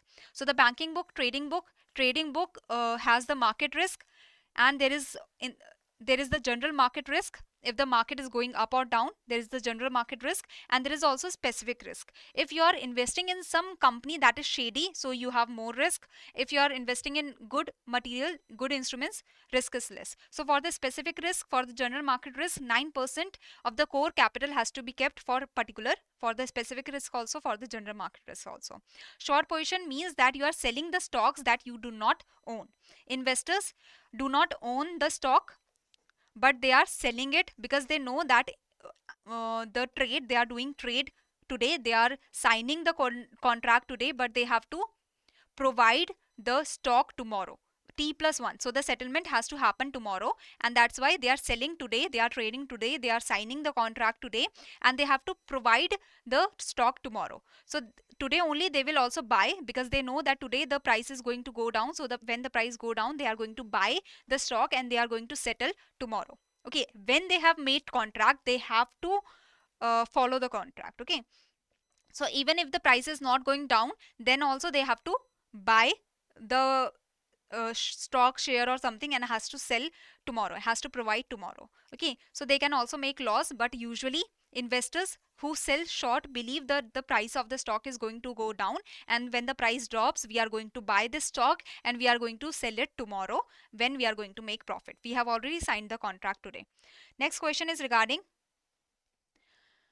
RBI notified regarding the instructions for the net worth and the capital adequacy regarding the urban cooperative bank. So you have to tell that which of the following statement is or are correct. Okay, incorrect, sorry.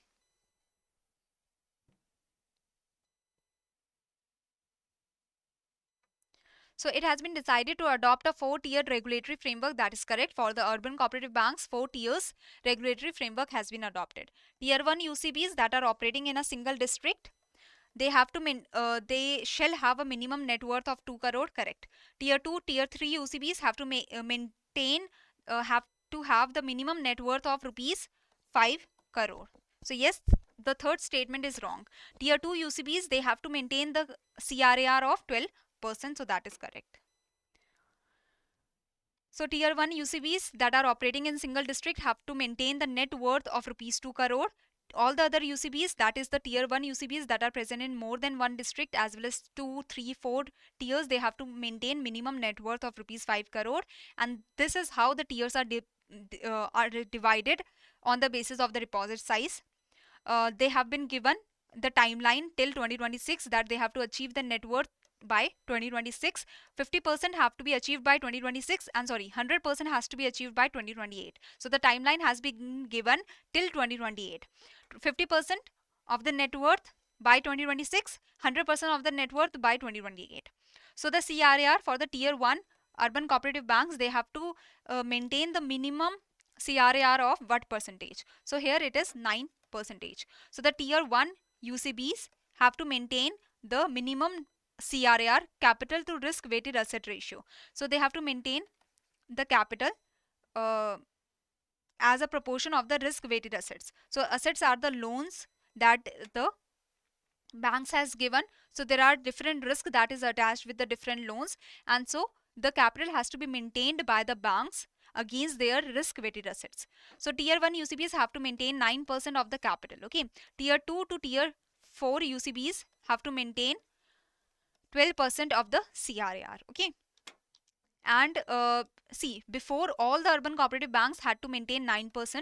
So the tier 1 already had the 9% of the CRAR. It is the tier 2 to tier 2 to tier 4 UCBs that have to start maintaining 12% from the 9%.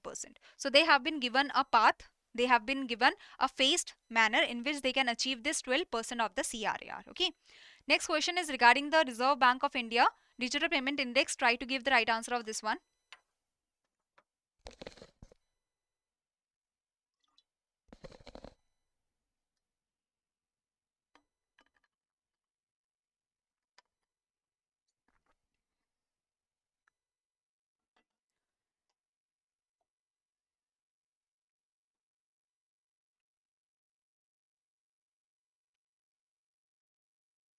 So the RBI DPI, so the Reserve Bank of India Digital Payment Index, comprises of 5 broad parameters on which, see, the Reserve Bank of India Digital Payment Index, this captures the extent of the digitization that has happened in the country, the penetration of the digital payments that has happened in the country, and this index depends on 5 broad parameters.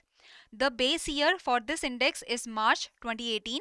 This is the base period for the index, that is the value for this is 100. For the base, the value is 100, and on the base year, the other years are compared to. Okay, the highest weightage in the index is given to the payment performance, and the RBI DPI shall be published on RBI website on semi-annual basis. This happened from March 2021, and with a lag of 4 months, this is done. Okay, so only the C statement was wrong, and so, yes, consumer centricity has the minimum percentage. So there are the 5 broad parameters that you can see here. The base year is March 2018. The base value is 100. All the other indexes are given like twice a year. This index is released with a lag of 4 months. And this started releasing on the RBI website from March 2021, but the data has been published for before that also. Okay, so the data was already provided when the DPI, this index was launched in January 2021, and the data for March 2019, March 2020 was already provided. Okay, so now coming to the next question, that is regarding the voting rights.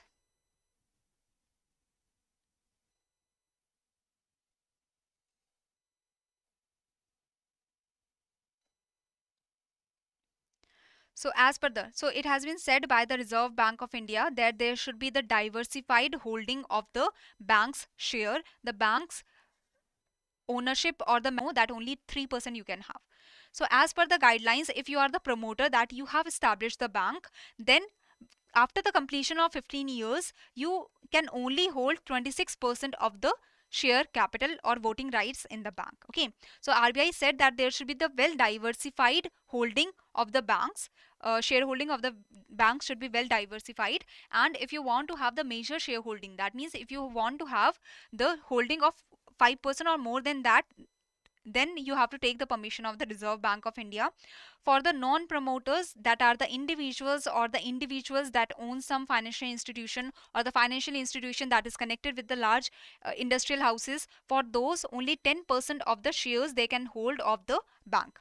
For the other financial institutions that are not included in some with some large industrial house that do not have the owner, that is some individual, or that do not have more than 50% of the ownership with some individual, then they can have 15% of the shares of the bank. Or some supranational institutions, the public sector undertakings, they can have the 15% of the ownership in the bank.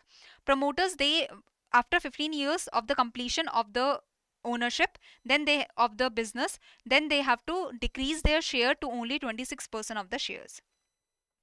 If you have more than 10% of the shares and less than 40% of the shares, then this will be in the lock-in period for the first 5 years. If you have more than 40% of the shares, then those are free, means those are, you can use them whenever you want. And if so, here it is written, in case of any person that is having the shareholding of 40%, person means legal person or natural person, 40% or more of the paid up equity capital, you can only 40% will be in the lock-in period. Other than that, they will not be in the lock-in period. Next question is regarding the domestic systemically important banks. So for 2022, the list was out, the SBI, ICICI Bank and the SDFC Bank. They were the three banks that were in the domestic systemically important banks, that are the too big to fail banks. Okay, which of the following is not among the indicators for the domestic systemically important banks? So domestic systemically important banks are chosen on the basis of 4 indicators. Which of the following is not an indicator for the domestic systemically important banks? And I am getting the right answer, that is exposure. So the State Bank of India, ICICI Bank and SDFC Bank, they are too big to fail banks. They are the domestic systemically important banks, and the SBI has to, so all the banks have to maintain the common equity tier 1 capital, that is very liquid capital that they can use in the distress kind of situation. Now the domestic systemically important bank have to hold some additional equity tier 1 capital. So for the State Bank of India, other than the common equity tier 1, they have to hold additional 0.60%. So out other than 5.5%, they have to hold extra 0.60%. For the ICICI Bank, for the SDFC Bank, they have to hold extra 0.20%. The indicator how the domestic systemically important banks are chosen on the base of their size. In this only total exposure is counted. Interconnectedness, substitutability and the complexity. On these 4 bases, the domestic systemically important banks are chosen. Okay. And the first like a list has been made that okay, the banks with a size of over 2% of the GDP, they are selected. From those, the domestic systemically important banks are chosen on the basis of the 4 parameters, 4 indicators. Now coming to the annual report of the Ombudsman scheme. This annual report is providing the data for the banking ombudsman scheme, for the ombudsman scheme of the NBFCs, for the ombudsman digital transactions, and for the Reserve Bank integrated ombudsman scheme that was launched in November 12, 2021 by the Prime Minister of our country. Okay, so April 2021 till November 11, 2021, there were the 3 schemes that were going on. After 11 November, those 3 schemes were merged in Reserve Bank integrated ombudsman scheme. So this is a question, try to answer this question. So which of the following is incorrect, that you have to tell as per the annual report of Ombudsman?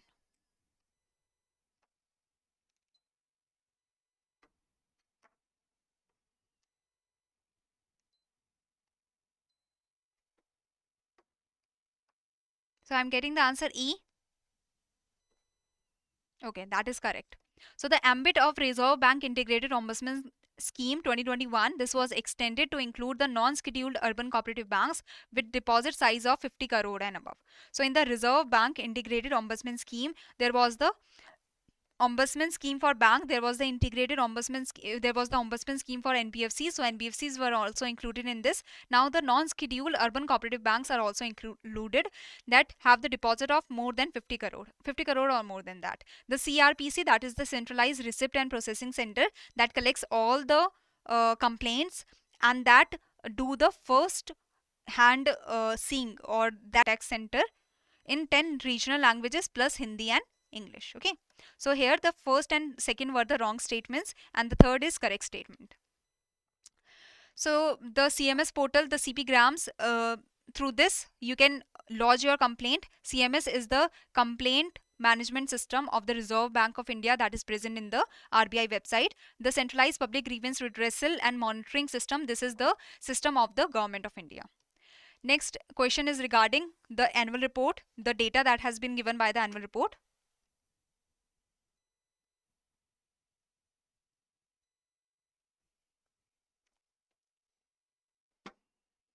So I'm getting the answer A. That is not correct. D. Yes, D is correct. The A is also wrong. It should be 9.39%. So the volume of complaints received under the Ombudsman Scheme and Consumer Education and Protection Cell increased by 9.39%. Complaints relating to digital modes were the highest in number, that were 42.12%, and the 66. So these were wrong. This is correct. 63.63% of the maintainable complaints were resolved through the mutual settlement and conciliation and mediation. Okay.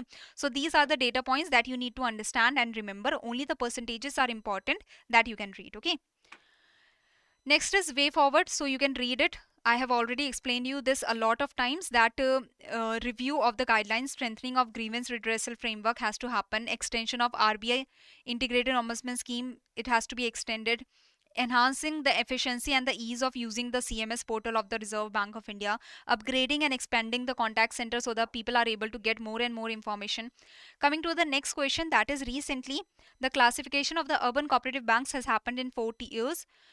It has been decided to specify the limits on housing loans sanctioned to the urban cooperative banks to individual borrower as 60 lakh. For urban cooperative banks that are categorized in tier 2 to tier 4, it is 140 lakh. Okay. Yes. So now coming to the fourth cohort of the regulatory sandbox. So there is the fourth cohort. The fourth cohort theme is prevention and mitigation of financial frauds. So the first cohort theme was retail payments, second cohort theme was cross-border payments, third cohort theme was MSME lending, and the fourth cohort theme was prevention and mitigation of frauds. So this is the RBI has a regulatory sandbox in which the innovations usually take place under the regulation of the Reserve Bank of India and under the monitoring of the Reserve Bank of India. As announced in the Union Budget, so try to read the statements and give the right answer of this one.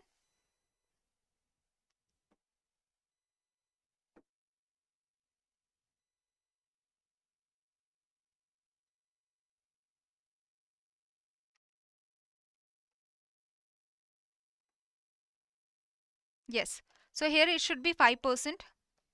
So the sovereign green bonds, they are the bonds of the government of India. So the government of India releases the government securities that are the government bonds, and the sovereign green bond is also the government bond. The 5% of the notified amount of the sale is reserved for the retail investors. The sovereign green bonds, as they are the government bonds, they are the government securities. That's why they are eligible for the repo transactions, for the repo operations with the Reserve Bank of India. The government securities, the SLR, statutory liquidity requirement for this, the gold, the cash and the government securities can be kept. So yes, for this also sovereign gold bonds can be kept. Sovereign gold bonds are eligible, sovereign green bonds are eligible for trading in the secondary market also. So now next is RBI recently advised the market participants to utilize the price or yield range setting, that is the facility that is provided in which of the following. So the core banking solution, so the RBI has a core banking solution through which the bidding can happen on the government securities that are issued by the government of India, and the RBI is conducting the bidding. So that can happen through the core banking solution of the RBI. So this core banking solution is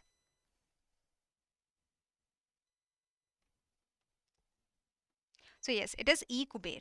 Okay, so the RBI has the core banking solution, that is eKuber.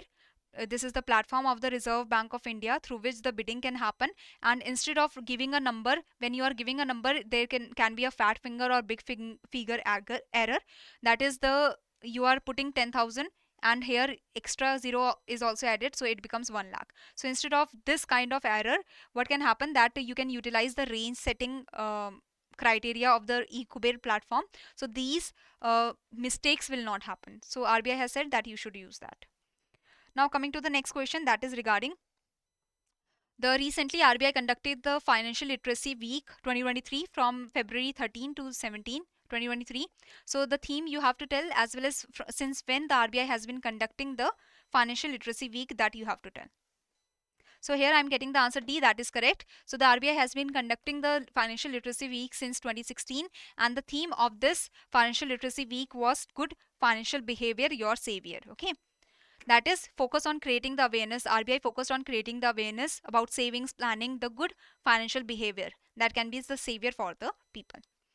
Next is the hackathon. The second global hackathon was conducted by the Reserve Bank of India. That was Harbinger 2023 Innovation for Transformation. The theme of the hackathon was what?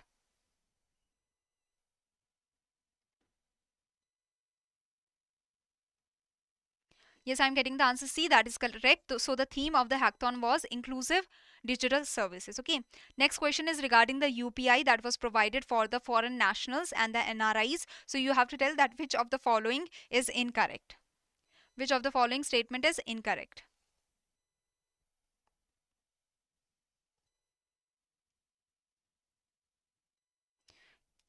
So here the UPI facility extended to travelers is for their merchant payments, and for the person to person payments, that is wrong.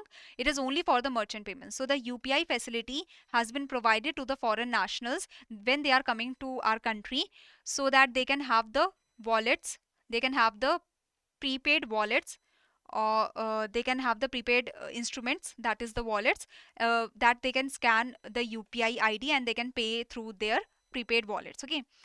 So it is only for the person to merchant payments. It is not for the person to person payments or peer to peer payments. Banks and the non-banks. So this is wrong. Banks and the non-banks permitted to issue the PPIs can issue INR. Yes, they can only issue the INR denominated full KYC PPIs. That is, full KYC has to happen before the banks or the non-banks are providing the UPI linked wallets to the foreign nationals. Amount outstanding in the full KYC PPI shall not exceed rupees 2 lakh. Okay, so here the A and C were the wrong statements, and that's why A and C is the answer. Okay. So this was in starting, it was provided to the travelers from G20 countries. Full KYC PPI has to happen. Full KYC PPI has to happen face to face. And for the wallet, if the money has to be provided in the wallet in the prepaid instrument, then the currency has to be taken, the foreign currency has to be taken, then only the payment will be given in the wallet. Okay, the money will be given in the wallet. So you have to tell that which of the following bank or the non-bank will not issue the prepaid payment instrument wallets linked to UPI to start the facility. So till now, 4 bank and non-banks, they have got the permission from the RBI to provide the PPI to the foreigners. Which of the following is not among those 4? So yes, State Bank of India has not got the permission. The IDFC First Bank, ICICI Bank, Pine Labs Private Limited and Transcorp International Limited, they will be issuing the UPI linked wallets to the foreign nationals. Which of the following is incorrect, that you have to tell now?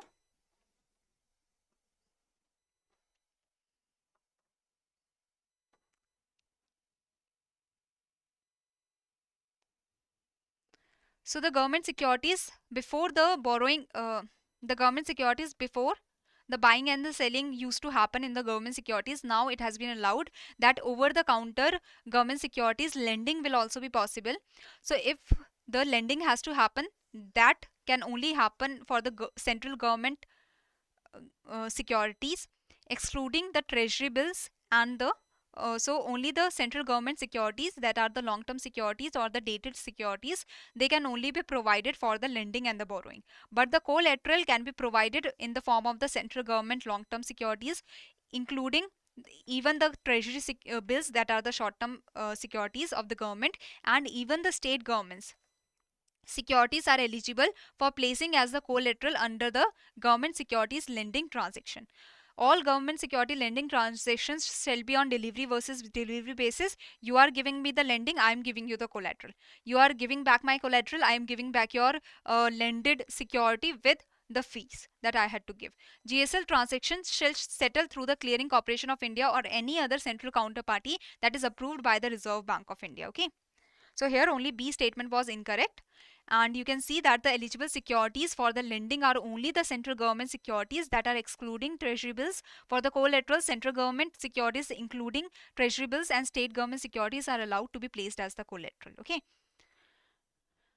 So next is government securities lending can happen for the minimum period of what and the maximum period of what. So you have to tell.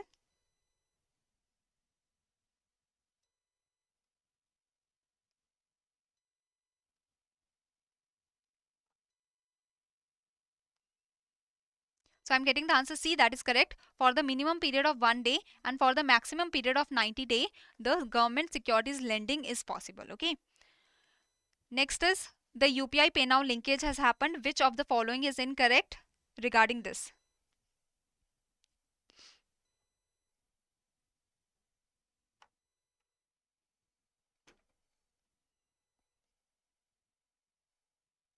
So I'm getting the answer C. So there is a daily transaction limit of 60,000 rupees in a day. That is correct for the cross-border remittance transactions. Yes. UPI Pay Now linkage is the product of extensive collaboration that has happened between the RBI and the Monetary Authority of Singapore and the payment system operators of both the countries, NPCI International Payments Limited and the Banking Computer Services Limited, and participating banks and non-bank. For Singapore users, the service of the inward and outward remittances will be made available. So money can come in, money can go out in the Singapore through the DBS Singapore and Liquid Group that will be connecting with our banks. Account holders of the participating banks and the financial institutions in India and Singapore can do the cross-border remittance and merchant transactions.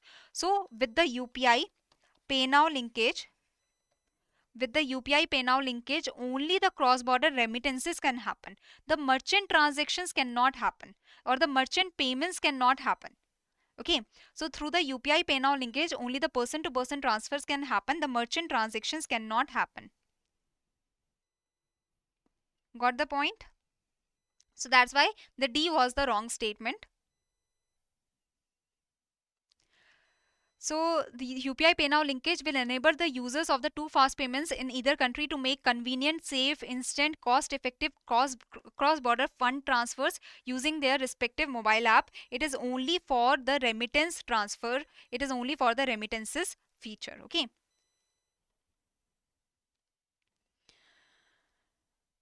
So the limit is rupees 60,000.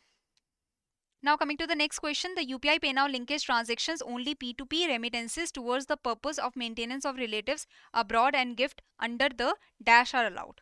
So under which scheme they are allowed?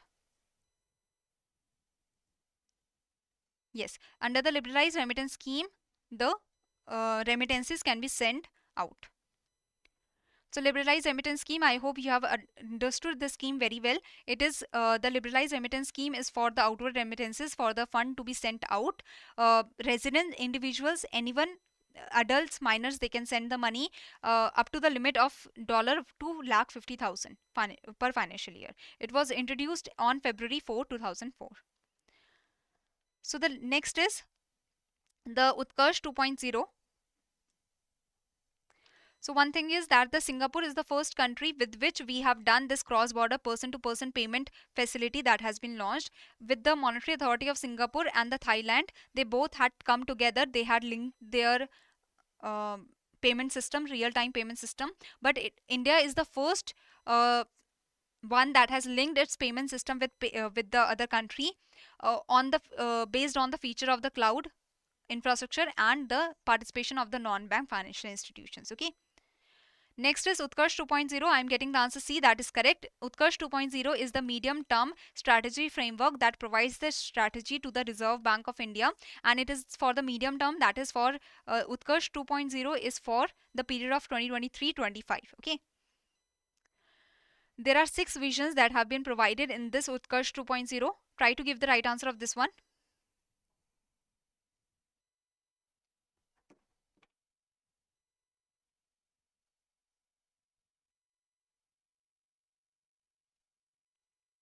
So the first strategy framework covering the period 2019-2022, this was launched in July 2019. So yes, it is correct. Medium term strategy of the 2023-25 has 6 visions, that is correct, but it has to be achieved through 60 strategies.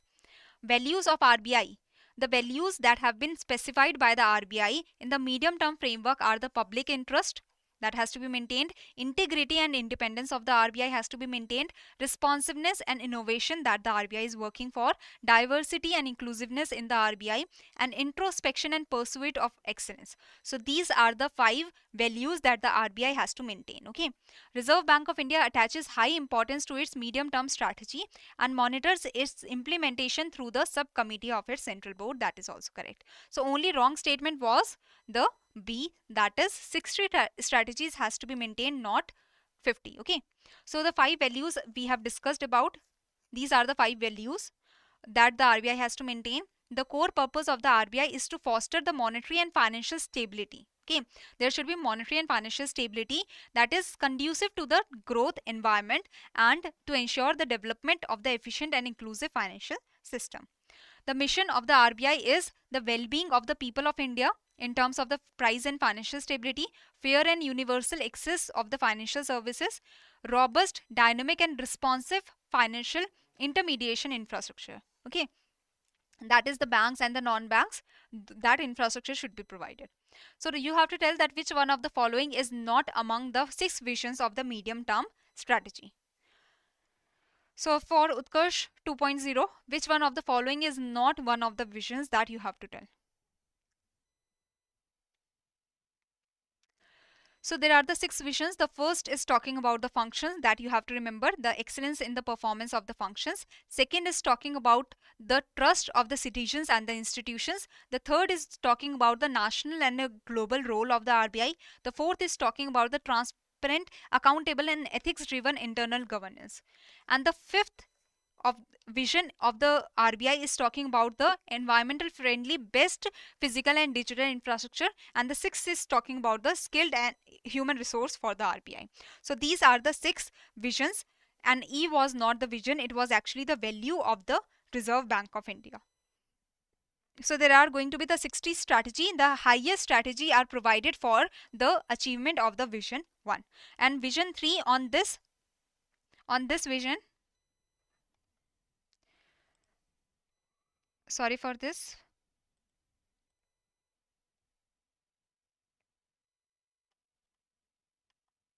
Yes, the vision 3.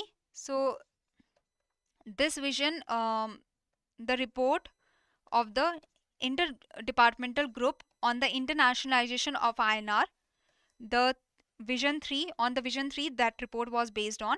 Next question is regarding Daksh. Now you have,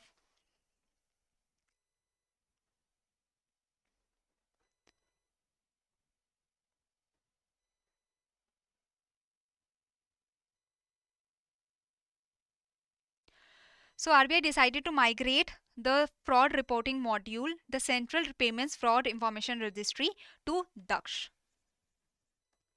That is the Reserve Bank's advanced supervisory monitoring system, and the migration was effective from January 2023. So Daksh has become the advanced supervisory monitoring system of the Reserve Bank of India.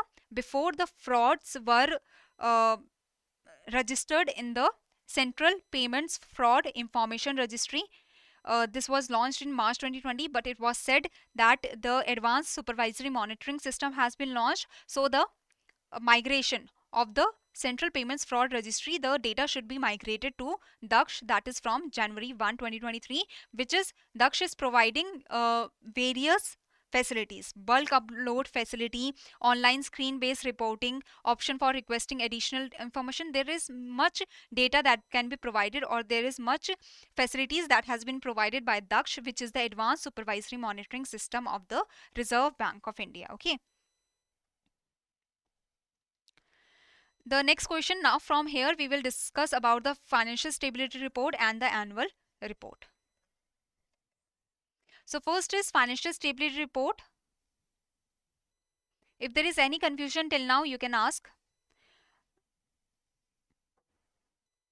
So I'm getting the answer E, that is correct. The financial stability report has been released by the Reserve Bank of India in June 2023, and this is the 27th edition of the report that has been, this report reflects the collective assessment of the subcommittee of the Financial Stability and Development Council. Now the subcommittee of the Financial Stability and Development Council is chaired by the Governor of the Reserve Bank of India, and the Financial Stability and Development Council is chaired by the Union Finance Minister. Okay. So the collective assessment of the subcommittee of the Financial Stability and Development Council provides the FSR, provides for the FSR, and there is the input that is taken from all the financial sector regulators. Okay. Next is, according to the recently released 27th issue of the Financial Stability Report, what was the provisional coverage ratio of the scheduled commercial banks? Provisional coverage ratio, this shows us that out of the gross non-performing assets, what is the provision that the banks have? That if the gross non-performing assets are 100, what is the provision that the banks have? So the banks have 74% of the provision, that is out of the 100 gross non-performing assets, 74 is being kept, 74 rupees. The gross non-performing asset, if it is 100, 74 rupees already the banks have the provision for. The profit after tax for the scheduled commercial banks was 38.4%. Okay. So the profit after tax was 38.4% for the 2022-23 for the scheduled commercial banks. The PCR was 74%. That is, the provisioning coverage ratio for the banks was 74%. Now you have to tell that for the scheduled commercial banks, what was the CRAR, what was the capital to risk weighted asset ratio, and the common equity tier 1 ratio, which were at the historical highs.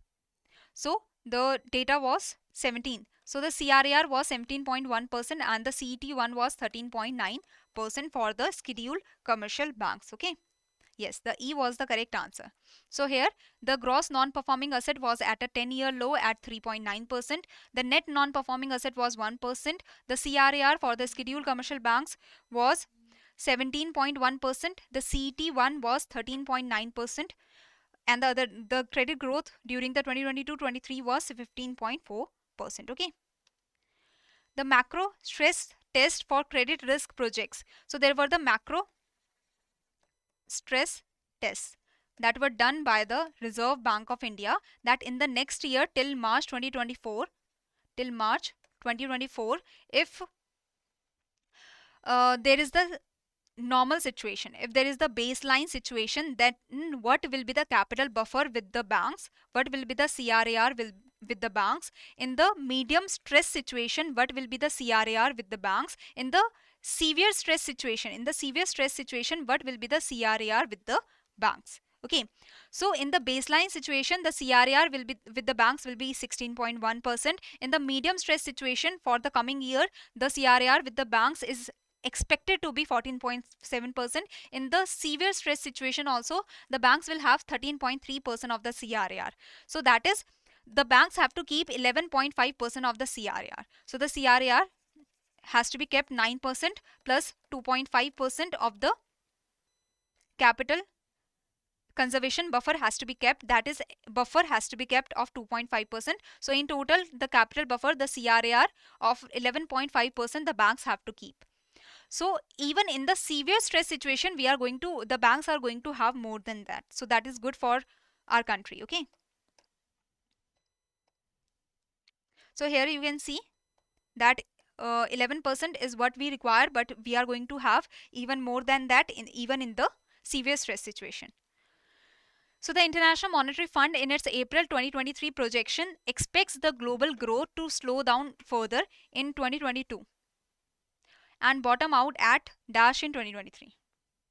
So in 2022, the global growth was 3.4%. Now it is expected that in 2023, we are even going to go below that. That is, the global growth will be around 2.8%. This is the expectation of the International Monetary Fund. Okay.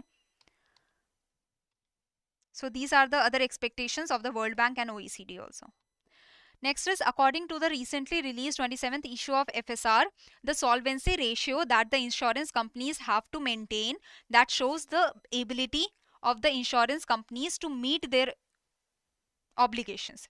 So there are the liabilities of the insurance company to meet these liabilities, that is the health insurance, to meet the health insurance, to meet the life insurance, they have to keep the asset with themselves. So what is this is the solvency ratio. This shows the solvency ratio. So the IRDAI, that is the regulator of the insurance companies, Insurance Regulatory and Development Authority of India, has said that the minimum solvency ratio that should be kept with the insurance companies is 150%. Absolutely correct. D is the correct answer. Okay. So minimum solvency ratio that the insurance companies have to maintain is 150%, that the insurance companies were able to maintain, and this shows the requirement of the assets over the liabilities. That 150 should be the asset, should be the asset that the insurance companies should have if they have the liability of 100 rupees. So the 24th round of the Reserve Bank Systemic Risk Survey was conducted in May 2023 to capture the perceptions of the experts, including the market participants and the academicians, on major risk that was faced by the Indian financial system. As per the recent SRS, which of the risks are under the high risk category? That you have to tell.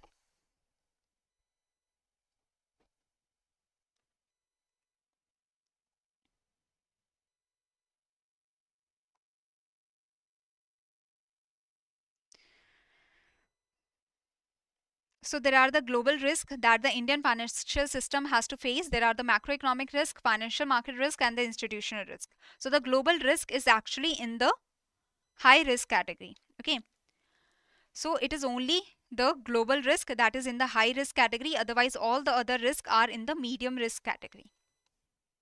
Next is, the capital position of NBFCs remained robust. They have the CRAR of what percentage in India as compared to their minimum requirement of 15%. So the minimum requirement is 15%, while they are maintaining what percentage? That you have to tell. So yes, they are maintaining 27.5% of the capital buffers of the CRAR with themselves. Okay. So the aggregate net non-performing asset ratio was 1.3% for the NBFCs, and their provisioning coverage ratio was 70.4%. Their CRAR was 27.5%, that was higher than the 15%. So here the GNPA was 4.3%. The gross non-performing assets were total 4.3%, and on March 2023, and the net non-performing asset was 1.3%. Now coming to the annual report of RBI. So I'm not giving you any percentage from the annual report, because the percentages that were given in the annual report, the important percentages were old. Okay, like it had said that the CPI inflation for 2023-24 is projected at 5.2%, but as per the June 2023 Monetary Policy Committee statement, the 2023-24, for that the CPI inflation is projected at 5.1%. It has said that according to the second advance estimates of the National Statistical Office, the real GDP growth projection is 7% for the 2022-23. But the real GDP growth, as per the NSO, as per the provisional estimates that were released in May, after the February, they were released in May 2023. So as per that, the real GDP growth projection is 7.2%. So the annual report has the older data. You have to be aware about the recent one. Okay. So I'm getting the answer D here. That as per the annual report, the two black swan events were the corona pandemic and the war of Ukraine. So that is absolutely correct. Black swan events refer to the highly improbable and unexpected events that have significant and widespread impacts. Okay, and the two were the corona pandemic and the war in the Ukraine. Now the data that was given in the second advance estimates for the GVA at the basic prices, it was 6.6%, but the recent data is 7% for the 2022-23. For the GDP, the data was 7%. For the real GDP, we can say the data was 7%. That is 7.2% as per the estimates that were given in the as per the provisional estimates that were given for the 2022-23. Okay. So this was the data that was mentioned in the annual report, but this is the recent data. Okay. Now coming to the next question, headline inflation increased to dash in 2022-23 from the 5.5% in 2021-22. So that's it. That's the question that you have to answer. Okay.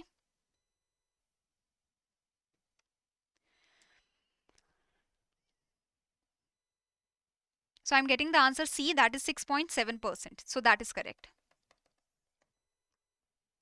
So the headline inflation that increased to 6.7% in 2022-23. It was previously 5.5% in 2021-22. For 2023-24, the expectation of the headline inflation, the expectation of the CPI inflation is 5.1%. This is the expectation that has been given by the Monetary Policy Committee. For the 2023-24, the real GDP expectation is 6.5%. Which option is incorrect in the context of Payments Vision 2025? That you have to tell me.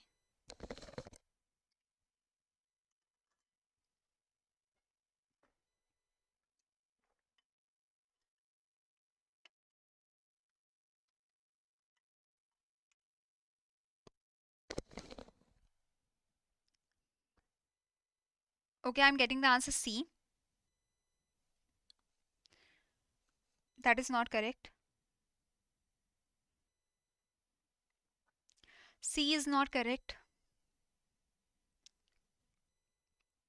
So it was released with the core theme. The theme of the payment vision is e-payments for everyone, everywhere, every time.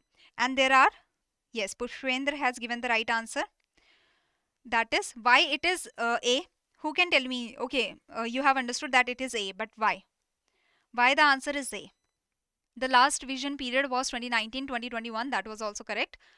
So the yes, because here there are 5 pillars and not 6. There are the 5 pillars of the payment vision. Okay. So the 5 pillars are integrity, inclusion, innovation, institutionalization, and internationalization. There are the 6 attributes, that is 6 attributes of vision, that is safe, secure, fast, convenient, accessible, and affordable. So these are the 6 attributes. There are the 5 pillars. There are the 4 E's of the payment vision. And the payment vision, the prior one was the payment vision for the 2019-2021. Okay.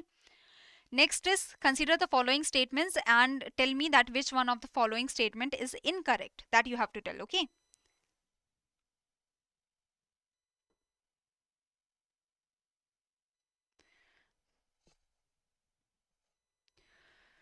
So you have to tell that which one of the following is incorrect.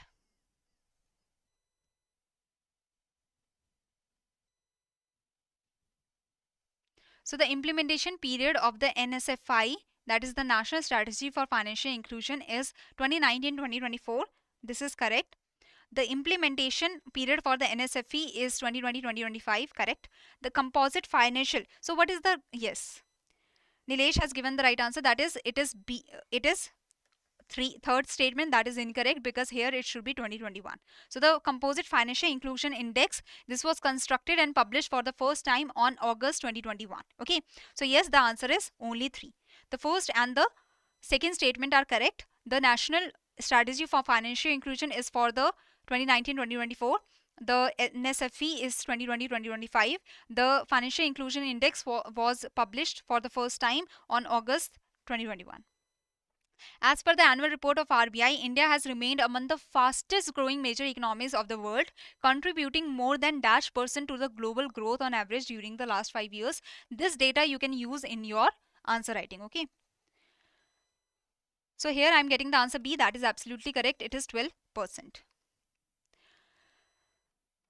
So the Ukraine-Russia war, because of that, there was the financial conditions in the growth for the 2022 was 3.54% as against the growth that happened in 2021, that was 6.2%. Okay.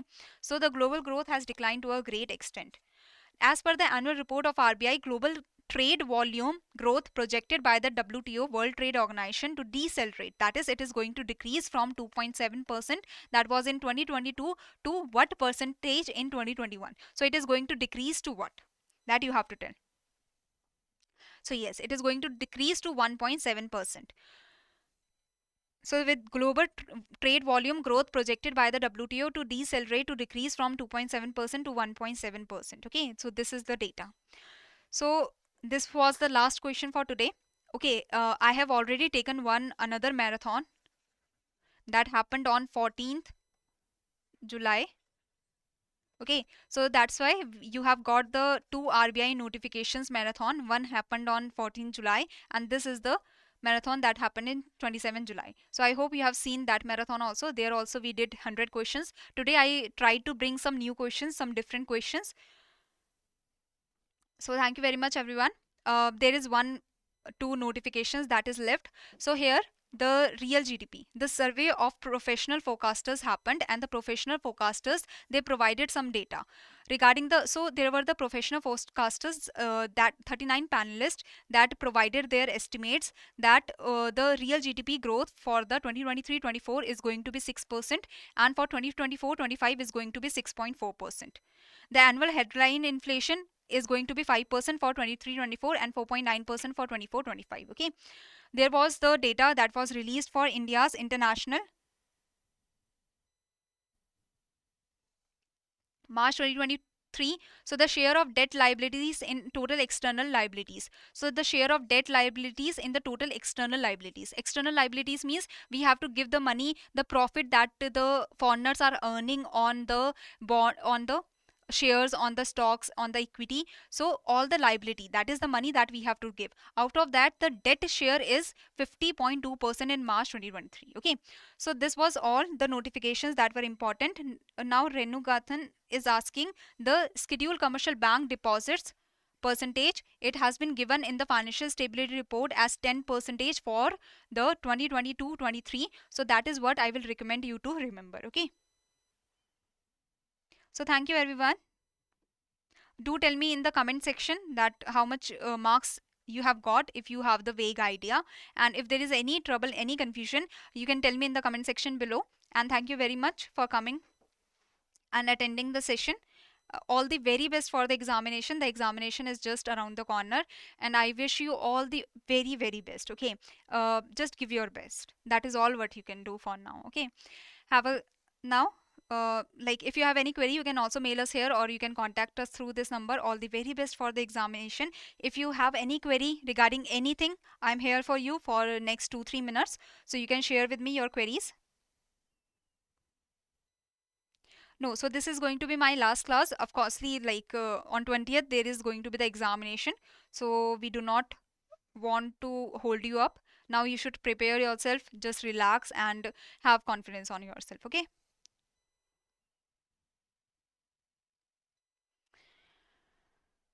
Is there any query from all of you? So thank you everyone. Thank you for being with me in this journey. And thank you Tappan. You all are most welcome. Nilesh, Soresh, Adi, Priyanka,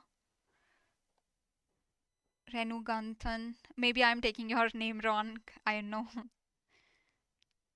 You can like in the previous year there was a question from the FSR, the Financial Stability Report. The question was in these terms that what is like the financial stability and the reliance, the financial the reliance resilience, sorry, the financial stability and the financial resilience, you had to tell about that. So that question was directly from the FSR. Okay, you had to tell the highlights of the FSR. So now I don't think so. Direct question from the FSR, it has come in the previous year in the descriptive answer writing. So now I do not think that it can come again. Okay, thank you so much again. I don't think that any one of you have any query now, so I will be closing the session. All the very best for the examination.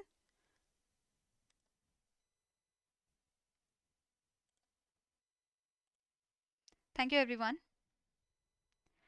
So I'm getting the query that regarding RBI notification approx, how much questions can we expect? So around in the last year there was the 4 to 5 questions that were carrying 8 to 10 marks. So in the marks term it is around 10 in the objective. Okay. In the descriptive, there was the question regarding the annual report that came in the descriptive answer writing, and there was a question that came from the FSR. So the RBI notifications can become important from that point of view also. But in the objective, you can expect more also, because now we are seeing the trend that in the phase 1 also there were more questions that came in the RBI notification. So we cannot be sure. Okay, just be prepared. That is what I can say now. So thank you very much, everyone. Have a good day tomorrow and the other day, and all the very best for the examination. Relax and be prepared. Okay, thank you very much, everyone.